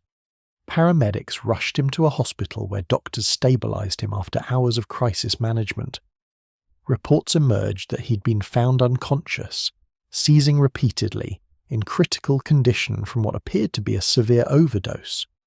The seizures were attributed to lean consumption combined with other factors: exhaustion, dehydration, possibly withdrawal from attempting to quit. Wayne survived, was released from the hospital, and immediately resumed his previous behavior. Within weeks he was performing again, references to syrup still littering his verses, styrofoam cups still appearing in his social media posts. The near-death experience changed nothing because addiction doesn't operate on logic or self-preservation. His brain had been rewired by years of opioid exposure to prioritize continued use above survival itself. The seizures became semi-regular occurrences over the next several years. Wayne would collapse mid-performance, or be found seizing on tour buses, or require emergency hospitalization after particularly bad episodes. Each incident generated headlines, brief expressions of concern, and then business as usual. The cycle repeated with depressing regularity: medical crisis, hospitalization, recovery, immediate return to substance abuse. Watching it unfold publicly felt like witnessing a slow-motion suicide that nobody could prevent. What made Wayne's situation particularly destructive was his influence on young fans. He wasn't just a rapper, he was an idol to millions of teenagers who emulated everything from his fashion choices to his drug preferences. When Wayne glorified lean, kids listened.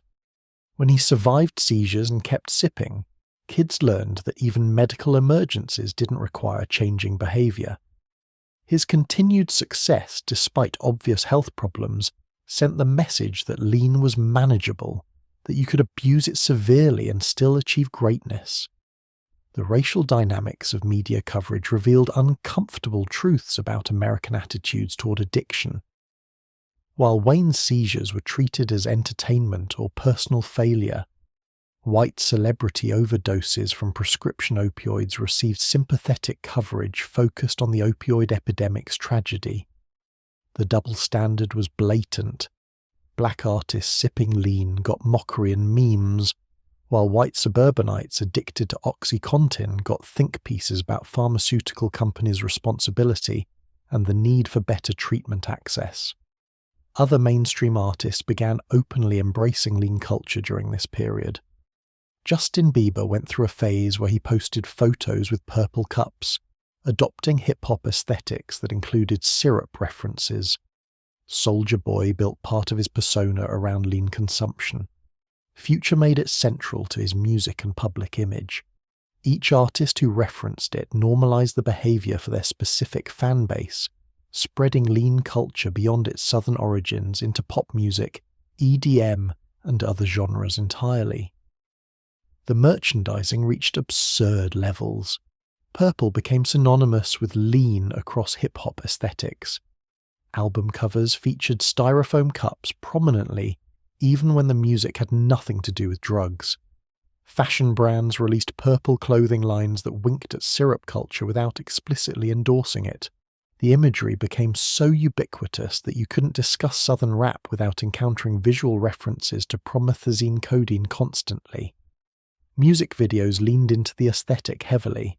Artists posed with double cups, poured purple liquid ostentatiously, created entire visual narratives around lean consumption.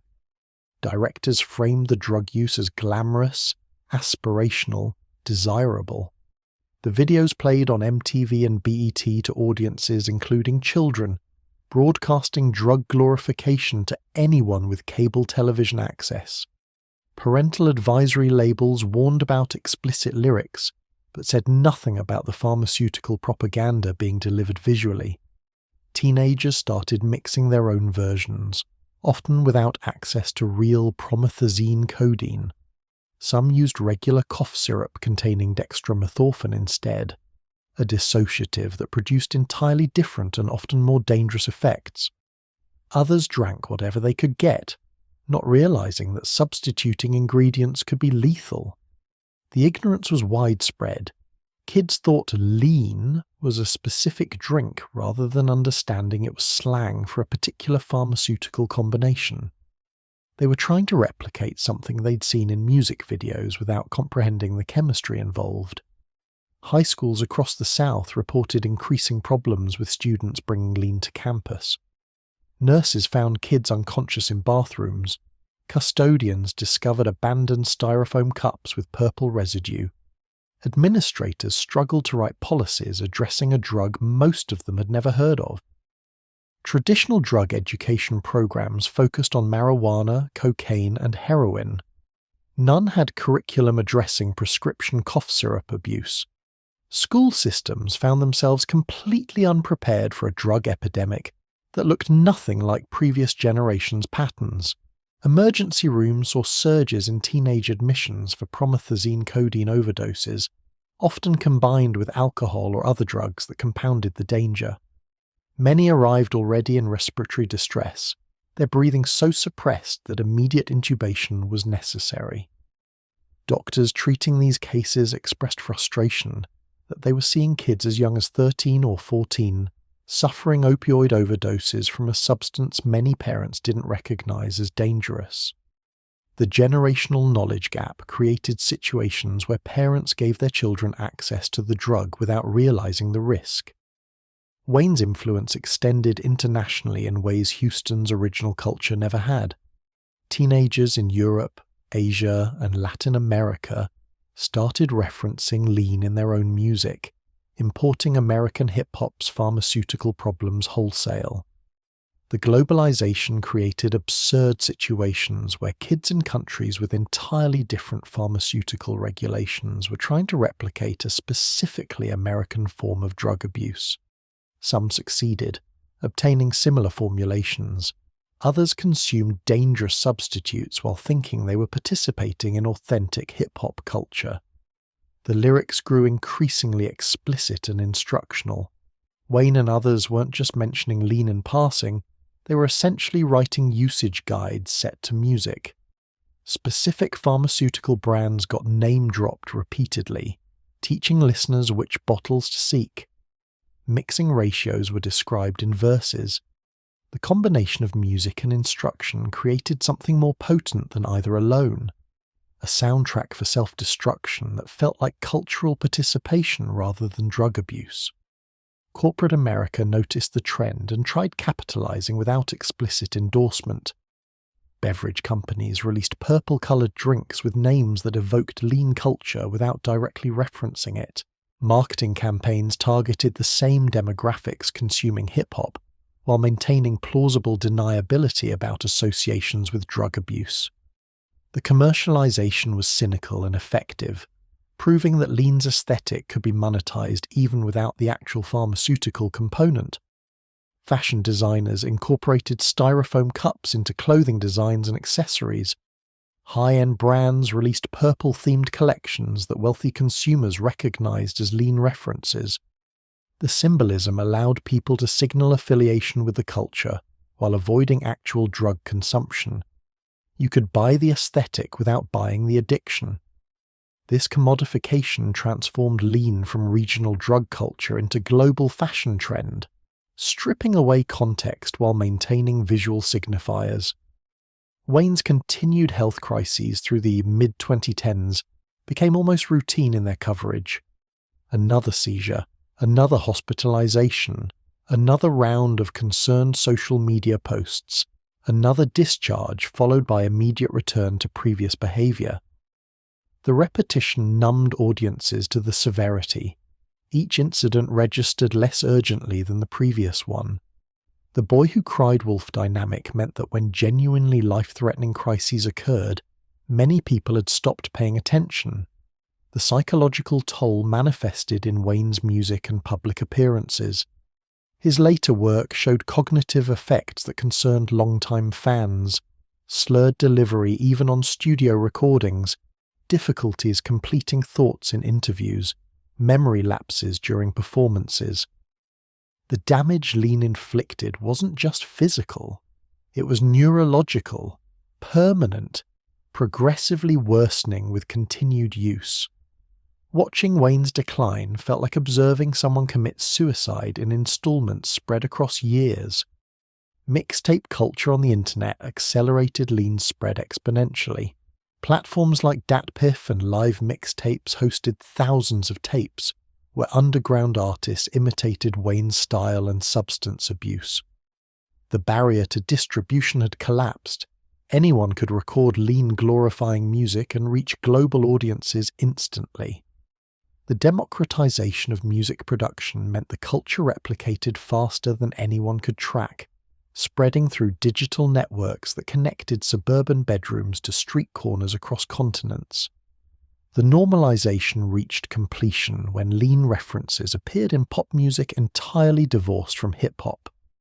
Pop singers used the imagery for edge, R&B artists incorporated it for authenticity, even country rappers referenced purple cups in attempts to seem current. The culture had escaped its origins completely, becoming generic shorthand for rebellion and intoxication across multiple genres. What Houston had created as specific regional identity had been diluted into universal symbol of getting fucked up. Wayne's influence cannot be overstated in lean's mainstream emergence. He took Houston's underground culture and broadcast it to audiences measuring in tens of millions. His seizures demonstrated the drug's dangers, while his continued success suggested those dangers were manageable. He embodied every contradiction inherent in lean culture, warning and glorification, victim and advocate, cautionary tale and role model. Generations of artists who came after him would reference lean because he'd made it seem inextricable from hip-hop authenticity. By 2015, lean had become so embedded in popular culture that addressing it meant confronting hip-hop's entire Southern identity. The drug wasn't incidental to the music, it was foundational. Removing it would require dismantling aesthetic frameworks that multiple generations had built careers around.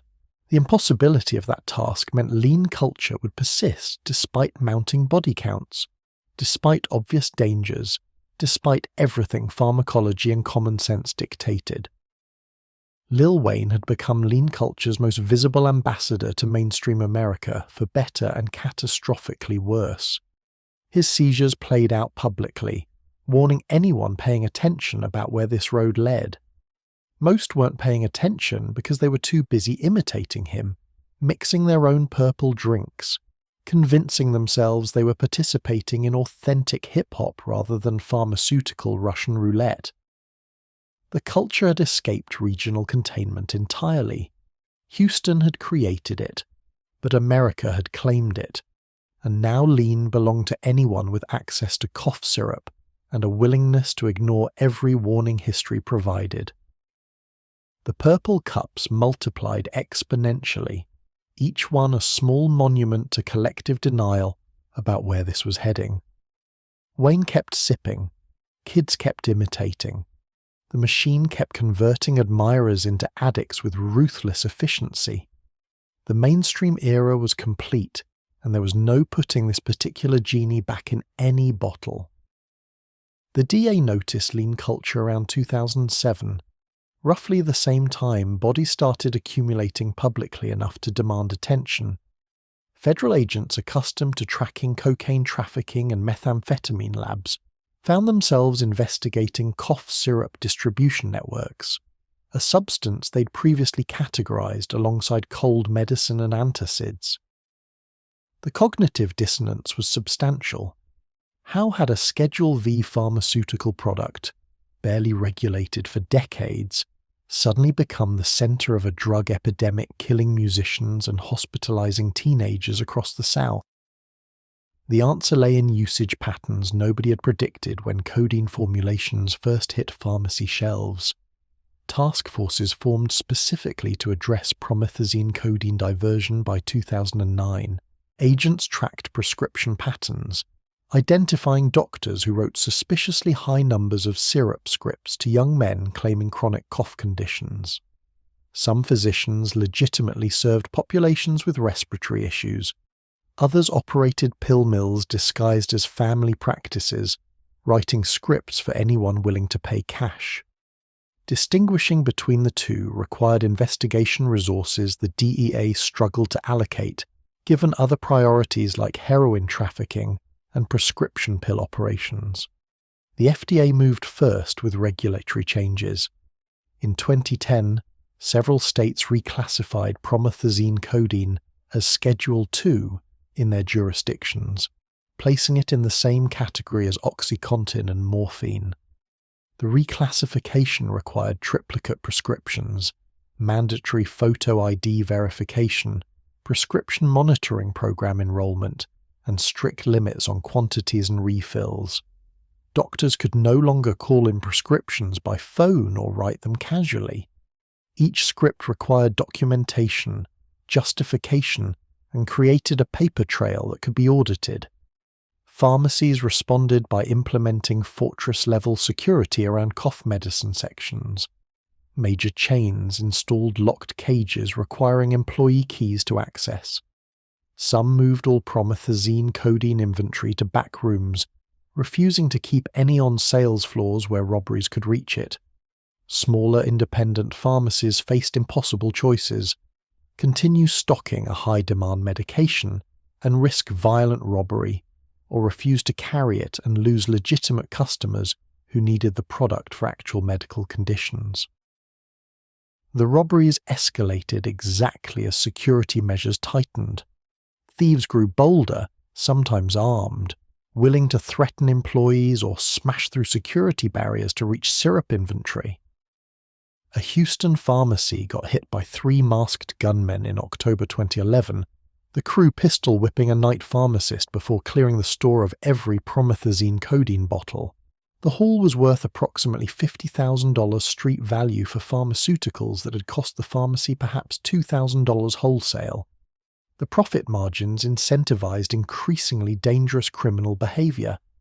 Memphis experienced a particularly violent wave of pharmacy robberies between 2010 and 2012. Armed crews targeted multiple locations weekly, sometimes hitting the same pharmacy repeatedly once they'd identified security weaknesses. Several pharmacists were shot during these robberies when they resisted or couldn't open safes quickly enough. The violence transformed pharmacy work from safe retail environment to dangerous occupation where employees feared for their lives. Many quit rather than risk being killed for cough syrup. Law enforcement struggled to prioritize what they perceived as low-level pharmacy thefts against backdrops of gang violence, homicides, and other serious crimes. Robbery detectives arrested crew members periodically, but conviction rates remained low. Juries didn't consider cough syrup theft as seriously as other armed robberies, often resulting in minimal sentences that failed to deter future attempts. The risk-reward calculation favored continued criminal activity heavily. Prescription monitoring programs attempted to track individual patients receiving multiple scripts, creating databases that should have identified doctor shopping patterns. The systems worked imperfectly at best, plagued by incomplete data entry, interstate gaps allowing cross-border shopping, and time delays that meant users could accumulate multiple prescriptions before flags appeared. Technical implementation lagged behind need, and many states lacked funding to properly staff monitoring program oversight. The crackdown's most devastating consequence emerged quickly. Counterfeit operations multiplied exponentially to fill supply gaps. When legitimate pharmaceutical bottles became nearly impossible to obtain through legal or illegal diversion, criminals started manufacturing fakes that looked identical to authentic products. The counterfeit industry evolved with disturbing sophistication, moving beyond crude knockoffs to replicas that fooled even experienced users initially. Early fakes were obvious: wrong bottle shapes, misspelled labels, incorrect colors, seals that looked handmade. But by 2012, operations were producing bottles that replicated every detail: pharmaceutical company logos, NDC numbers, lot codes, security features, even the specific shade of purple and viscosity of legitimate syrup. These operations invested in professional printing equipment, sourced correct bottle types, studied authentic products exhaustively to ensure their fakes would pass casual inspection. The contents varied wildly and unpredictably. Some counterfeiters used legitimate promethazine codeine that had been stolen and repackaged, providing genuine product in fake bottles. Others mixed various cough suppressants with antihistamines and food coloring, creating substances that looked right but contained wrong chemicals. The most dangerous fakes contained synthetic opioids like fentanyl or carfentanil, substances hundreds of times more potent than codeine that made accurate dosing impossible. Users expecting codeine's familiar high instead received overdose-level amounts of drugs that stopped breathing within minutes.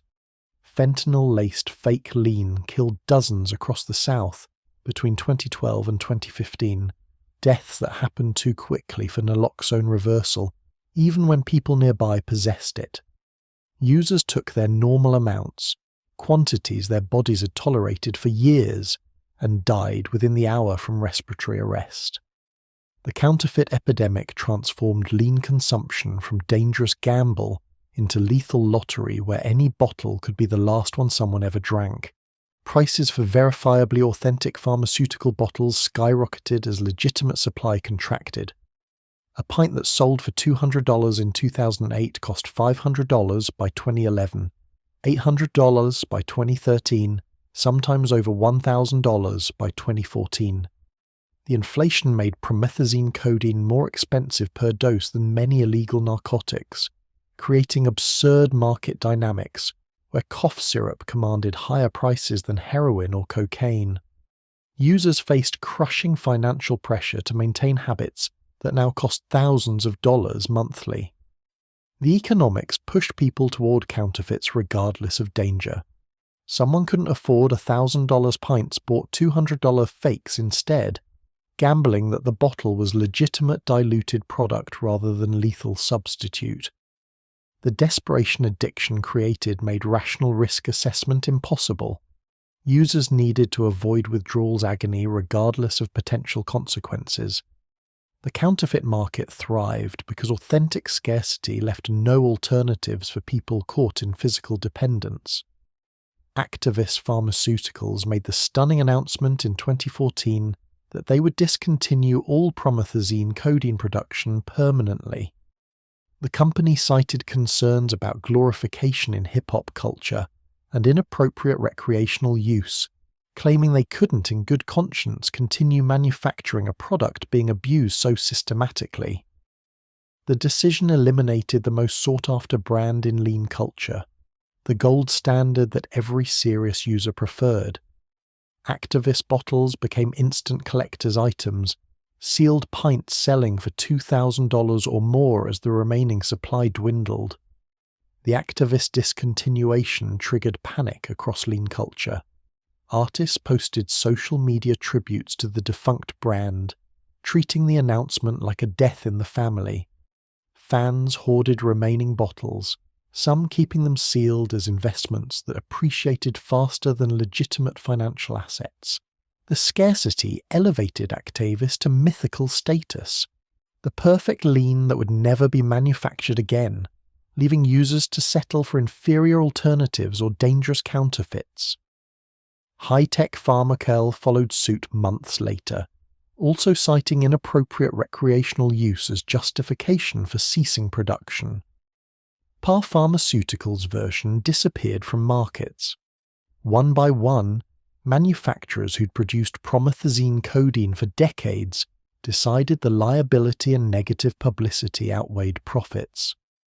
By late 2015, legitimate pharmaceutical production had contracted to a fraction of previous levels, primarily limited to generic manufacturers serving limited markets. The prohibition created exactly the outcomes that drug policy experts had predicted: more danger, higher prices, increased crime, zero reduction in demand. Users didn't quit because their preferred brands disappeared.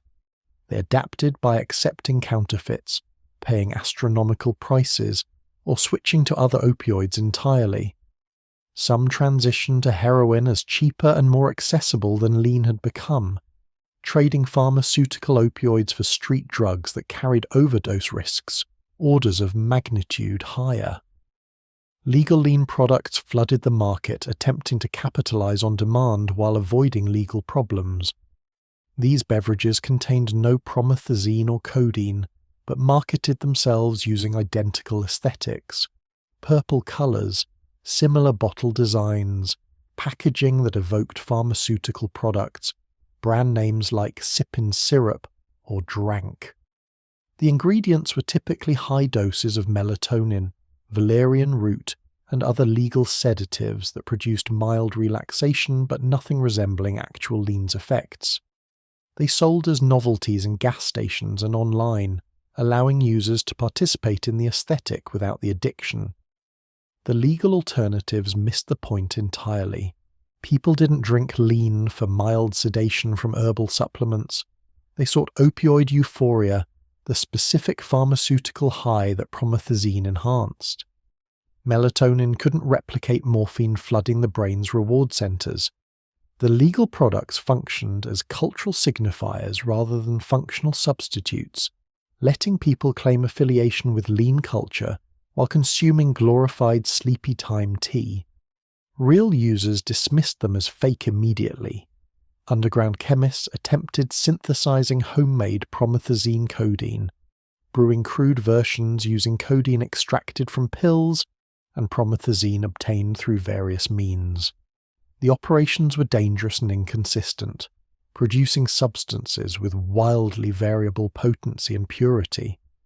Some batches were too weak to produce effects, others concentrated enough to cause overdoses. Without pharmaceutical manufacturing standards, users played chemical roulette with every dose. Prescription codeine pills became substitutes for some users who'd crush and dissolve them, attempting to replicate syrup's liquid form. But pills lacked promethazine's potentiation effects, requiring higher codeine doses to achieve similar highs. The adjustment led to increased overdoses as users misjudged comparative strengths. What had been manageable syrup consumption became deadly when translated to pharmaceutical pills consumed in equivalent milligram amounts. International sources emerged selling promethazine codeine produced in countries with looser pharmaceutical regulations. Online vendors shipped bottles from Canada, India, and Mexico to American customers desperate for authentic product. The international trade existed in legal grey zones. Importing prescription medications without prescriptions violated federal law, but enforcement resources couldn't possibly catch every package. Customs seizures caught some shipments, but many slipped through, feeding demand that legitimate channels no longer satisfied. The crackdown achieved nothing except making lean culture more dangerous, expensive, and difficult to track. Usage rates barely declined because the regulatory approach treated supply-side intervention as solution while ignoring demand-side reality. People addicted to opioids don't stop consuming when sources disappear. They find new sources, accept lower quality, take greater risks, and die more frequently from substitutes. The entire response demonstrated pharmaceutical prohibition's fundamental failure, restricting access without treating underlying addiction or addressing cultural factors that normalized use. Pharmaceutical companies claimed moral high ground about discontinuing production while having profited handsomely for decades from recreational abuse they'd certainly noticed. The timing of their ethical awakening conveniently coincided with increased liability concerns and negative publicity rather than genuine remorse about enabling addiction. Their exit from the market abandoned users to counterfeiters and criminals without accepting responsibility for creating the problem initially. Medical professionals found themselves caught in impossible situations. Patients with legitimate needs for promethazine codeine, cancer patients, chronic respiratory disease sufferers, post-surgical cases, couldn't access medication because regulatory restrictions and manufacturer withdrawals created artificial shortages. The crackdown punished legitimate medical use while failing to prevent recreational abuse, a common outcome when drug policy prioritizes restriction over nuanced approaches distinguishing appropriate from inappropriate use. Some harm reduction advocates suggested that making promethazine codeine easier to access through legal channels would reduce counterfeit dangers and allow for better addiction treatment approaches. The proposal went nowhere politically because American drug policy remained firmly committed to prohibition as primary strategy regardless of evidence about its effectiveness. Suggesting regulated legal access to drugs of abuse remained politically toxic, ensuring continued reliance on failing strategies. The regulatory response revealed how thoroughly authorities misunderstood lean culture's nature. They treated it as simple pharmaceutical diversion problems solvable through supply restriction, ignoring the cultural identity components that made lean consumption about far more than just getting high. Users weren't simply seeking opioids, they were participating in regional authenticity, claiming connection to musical heritage, expressing identity through pharmaceutical choices. Attacking supply without addressing these cultural dimensions guaranteed failure. By 2016, the situation had stabilized into new normal, where lean was simultaneously harder to obtain and more dangerous to consume than ever before. Authentic pharmaceutical syrup had effectively disappeared from streets, replaced by counterfeits, substitutes, and alternatives that carried risks the original product never presented. Prices remained astronomical for anything marketed as genuine. The robbery violence had subsided somewhat as targets became scarcer, but overall harm had increased substantially. The pharmaceutical industry's victory was Pyrrhic at best. They'd removed their products from recreational markets while leaving addiction, demand, and cultural factors completely intact. Users adapted rather than quit, finding ways around restrictions or dying from what they found instead. The companies avoided continued negative publicity about hip-hop's relationship with their brands, but they'd created power vacuum that criminal enterprises filled eagerly, law enforcement claimed success based on declining pharmacy robbery numbers and reduced legitimate diversion, ignoring that users had simply shifted to counterfeits and alternatives that made measuring consumption impossible. When pharmaceutical pills get replaced by street drugs, statistics improve while actual harm worsens. The apparent progress masked deteriorating reality for people caught in addiction. The crackdown's lesson was one drug policy repeatedly refuses to learn. Restriction alone doesn't solve substance abuse problems when underlying demand persists. You can eliminate every pharmaceutical manufacturer, lock up every cough syrup bottle, arrest every doctor writing loose prescriptions, and addiction will simply flow around obstacles toward whatever substitutes exist. The war was lost before it started because the enemy wasn't lean itself. It was the cultural, psychological, and pharmacological factors that made people want to consume it regardless of consequences. The empire had struck back forcefully. The drugs struck back harder. Gustav Elijah Orr never lived in Houston, never knew DJ Screw personally, never experienced the original lean culture that birthed the movement. Born on Long Island in 1996, he grew up consuming Southern hip-hop's aesthetics through internet platforms that stripped away regional context, leaving only the surface-level cool of drugs and depression. By his late teens, performing as Lil Peep, Orr had built a career synthesizing emo rock with trap music, creating soundtracks for suburban white kids who felt alienated and found pharmaceutical self-medication appealing. His music referenced Xanax, lean, cocaine, and various pills with a casual frequency that earlier generations mentioned alcohol. November 15th, 2017 found Peep on a tour bus in Tucson, preparing for a show that would never happen. He'd been consuming various substances throughout the day, Xanax bars, possibly cocaine, definitely opioids obtained from sources he shouldn't have trusted. Someone gave him pills they claimed were Xanax. The pills actually contained fentanyl, a substitution that had become depressingly common as counterfeit pharmaceuticals flooded markets. Peep took the pills, felt effects he interpreted as normal, and lay down for a nap before the show. He never woke up, 21 years old.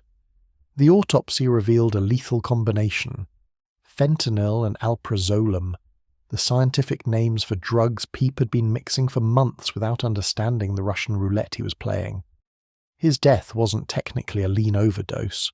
No promethazine codeine appeared in his toxicology, but it represented the same pharmaceutical culture that lean had normalized. The belief that prescription drugs were somehow safer than street drugs, that pills from bottles carried less risk than powder in baggies, that combining multiple pharmaceuticals was manageable if you were careful. All lies that addiction tells and users believe until the lies kill them. Peep's death shook the SoundCloud rap generation hard but briefly. Artists posted tributes, promised to get clean, swore they'd learn from his death. Most resumed their previous habits within weeks because they were already addicted, and addiction doesn't release people just because friends die. The pattern was identical to reactions following DJ Screw, Big Mo, and Pimp C. Grief, promises, relapse, continued consumption until the next funeral. Jared Anthony Higgins carried Peep's legacy forward under the name Juice WRLD, another suburban kid who'd absorbed hip-hop's pharmaceutical aesthetics through screens and streaming services. Born in 1998 in Chicago, Juice came up during lean culture's mainstream era, when references were so ubiquitous they seemed mandatory for credibility. His breakthrough hit Lucid Dreams made him a star at 19, opening doors to fame, money, and access to every drug his lyrics referenced. The success accelerated his consumption rather than moderating it, a tragic pattern that repeated across generations. Juice's music documented addiction with sometimes painful honesty. versus acknowledging that he was destroying himself while continuing to romanticize the destruction. The contradiction was commercial gold. Fans appreciated the vulnerability while missing or ignoring the warnings embedded in confessional lyrics. Songs about overdose risks became anthems people sang while taking the same risks, creating feedback loops where cautionary content functioned as glorification through selective hearing. December 8, 2019 brought the inevitable conclusion.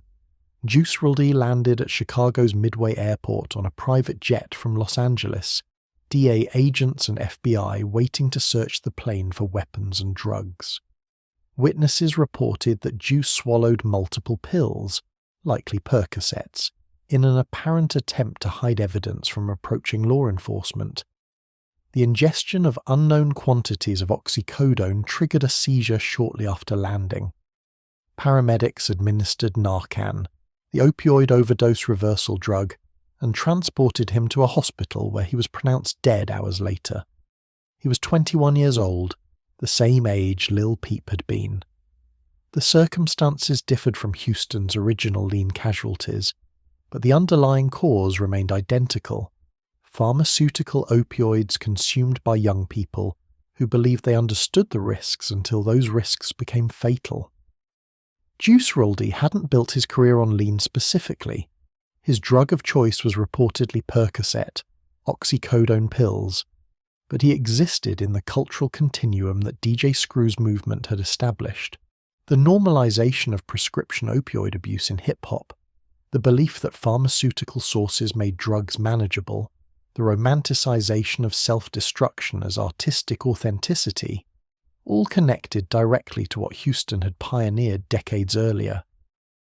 The deaths kept accumulating across the late 2010s and into the 2020s, a steady drumbeat of young artists dying from opioid overdoses. Mac Miller in 2018, fentanyl-laced pills. Lexi Aligi in 2020, suspected overdose. King Von in 2020, shot but with substance abuse history. The names blurred together, each tragic but none surprising, all following scripts written years earlier in Houston's Third Ward. The predictability made the deaths more horrifying rather than less. Everyone could see the pattern, understand the trajectory, predict the outcomes, yet consumption continued accelerating. Lean culture itself evolved while maintaining its core identity. Modern iterations involve prescription opioid pills more than actual promethazine codeine, since authentic syrup had become nearly impossible to source.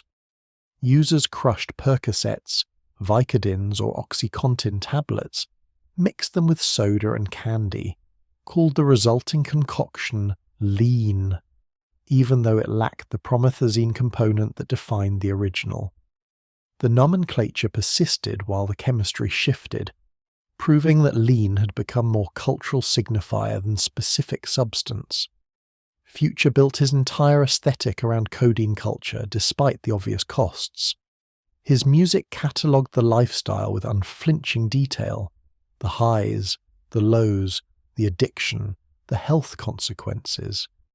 Albums like DS2 and Monster served as both celebration and documentation of pharmaceutical dependency, tracks that sounded incredible while describing progressive self-destruction. Future's artistic success validated lean culture for new generations, who heard his music and concluded that similar consumption might lead to similar achievement rather than similar addiction. The generational divide in hip-hop widened as veterans who'd survived tried warning younger artists who wouldn't listen. Bun B, still alive decades after Pimp C's death, spoke openly about the dangers while acknowledging his inability to stop the culture he'd helped create. Artists like T.I. and Killer Mike gave interviews condemning lean use, urging young rappers to avoid the mistakes that had killed so many. The warnings landed with minimal impact because the entire economic and cultural structure of hip-hop incentivized continued glorification. Record labels faced uncomfortable questions about their role in promoting drug-glorifying content. Major companies released albums where artists rapped explicitly about consuming potentially lethal amounts of pharmaceuticals, profiting from content that might encourage listeners towards similar behavior. The legal and moral implications were profound but rarely discussed. Could labels be held responsible when artists they promoted died from drugs their music celebrated? Could they be liable if fans imitated the behavior and overdosed? The questions remained largely theoretical because no legal framework existed to address them. Some artists genuinely quit, recognizing that surviving meant changing everything about their lifestyle and often their music.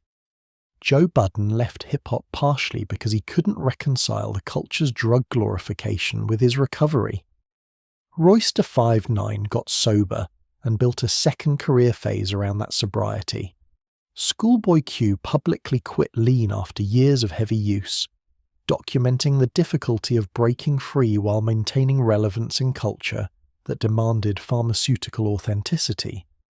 These success stories existed but remained exceptions rather than patterns.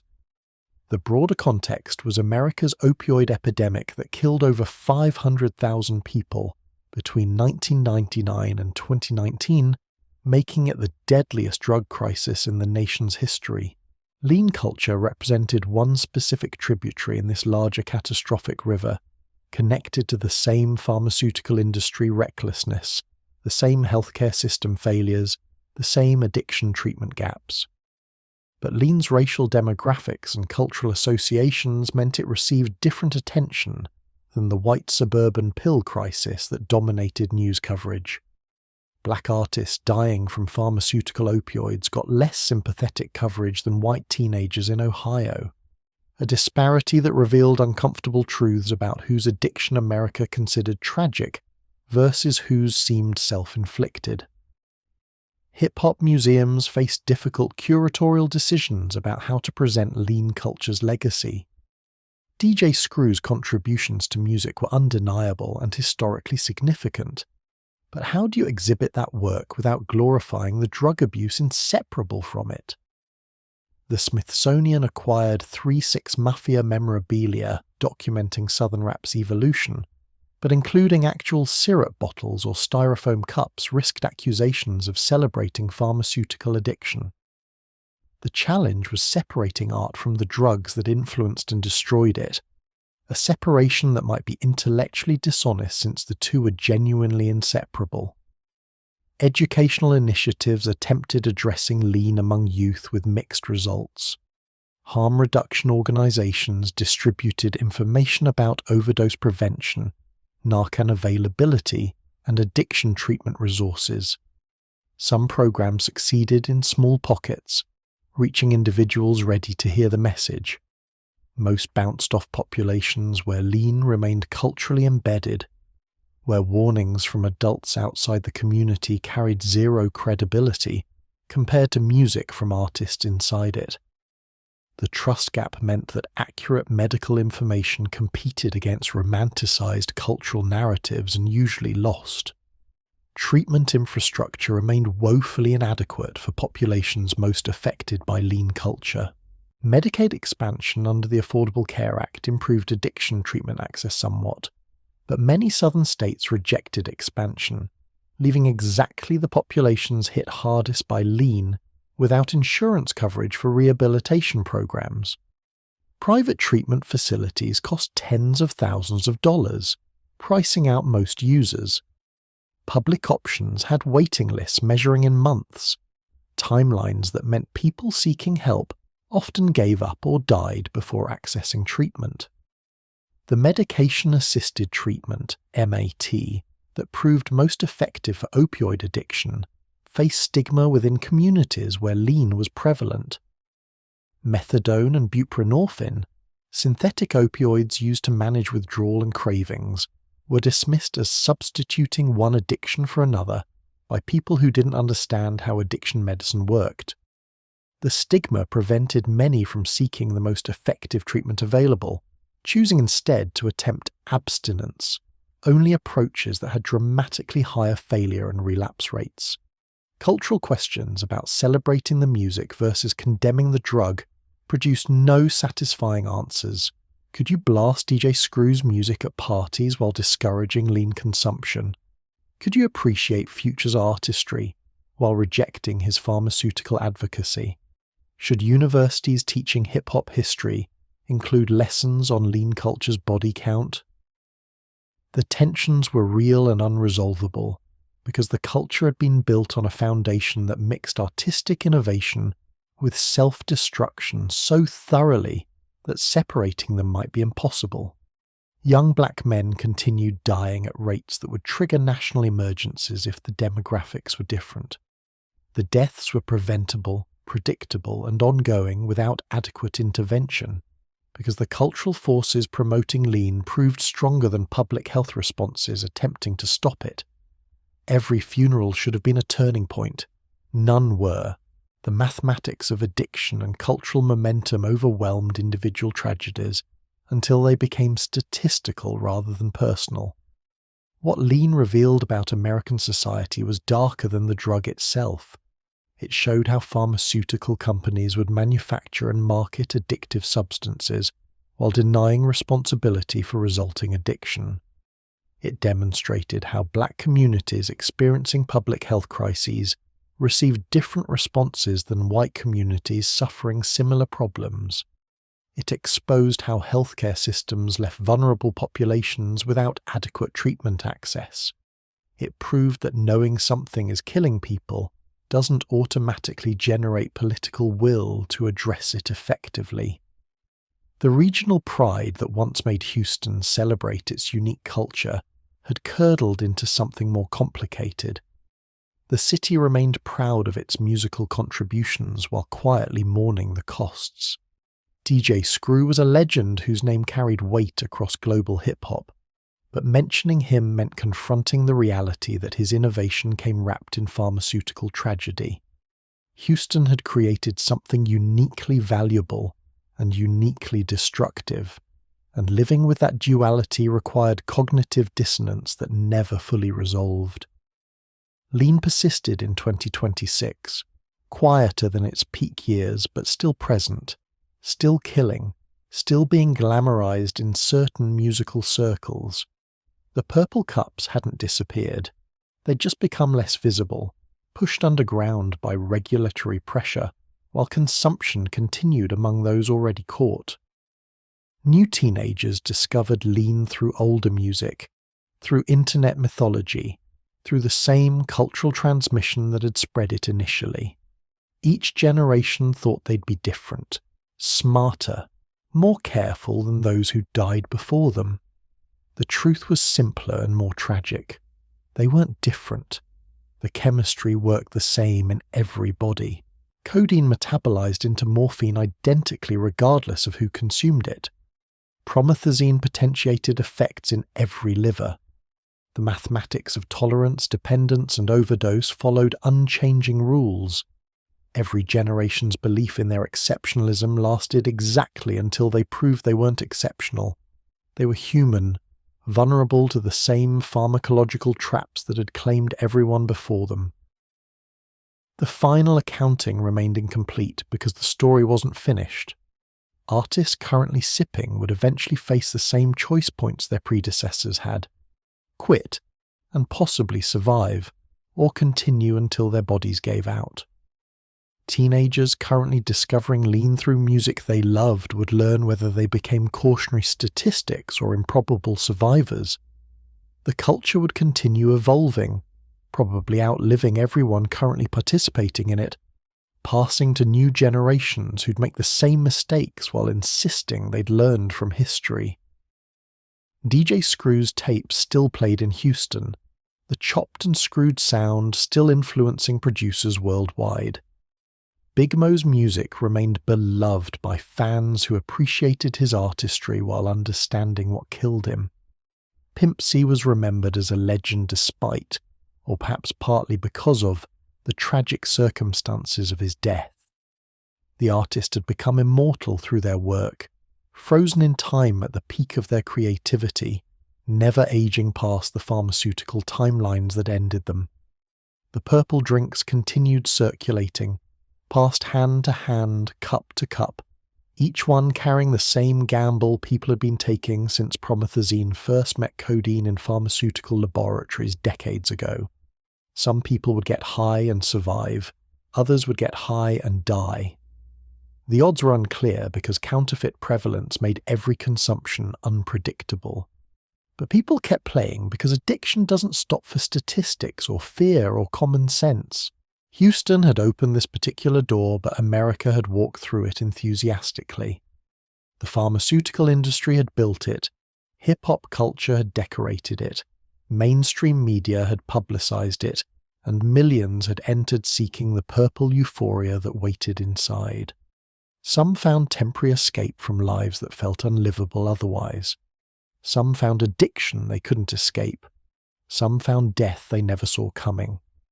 The legacy was written in styrofoam cups and obituaries, in music that remained brilliant and warnings that went unheeded, in cultural innovations that came soaked in pharmaceutical tragedy. Lean was Houston's gift and curse to hip-hop, a creation that elevated the city's cultural status while drowning some of its brightest stars. The contradiction would never resolve because the culture and the drug were the same thing, inseparable, codependent, locked together until one or both finally stopped.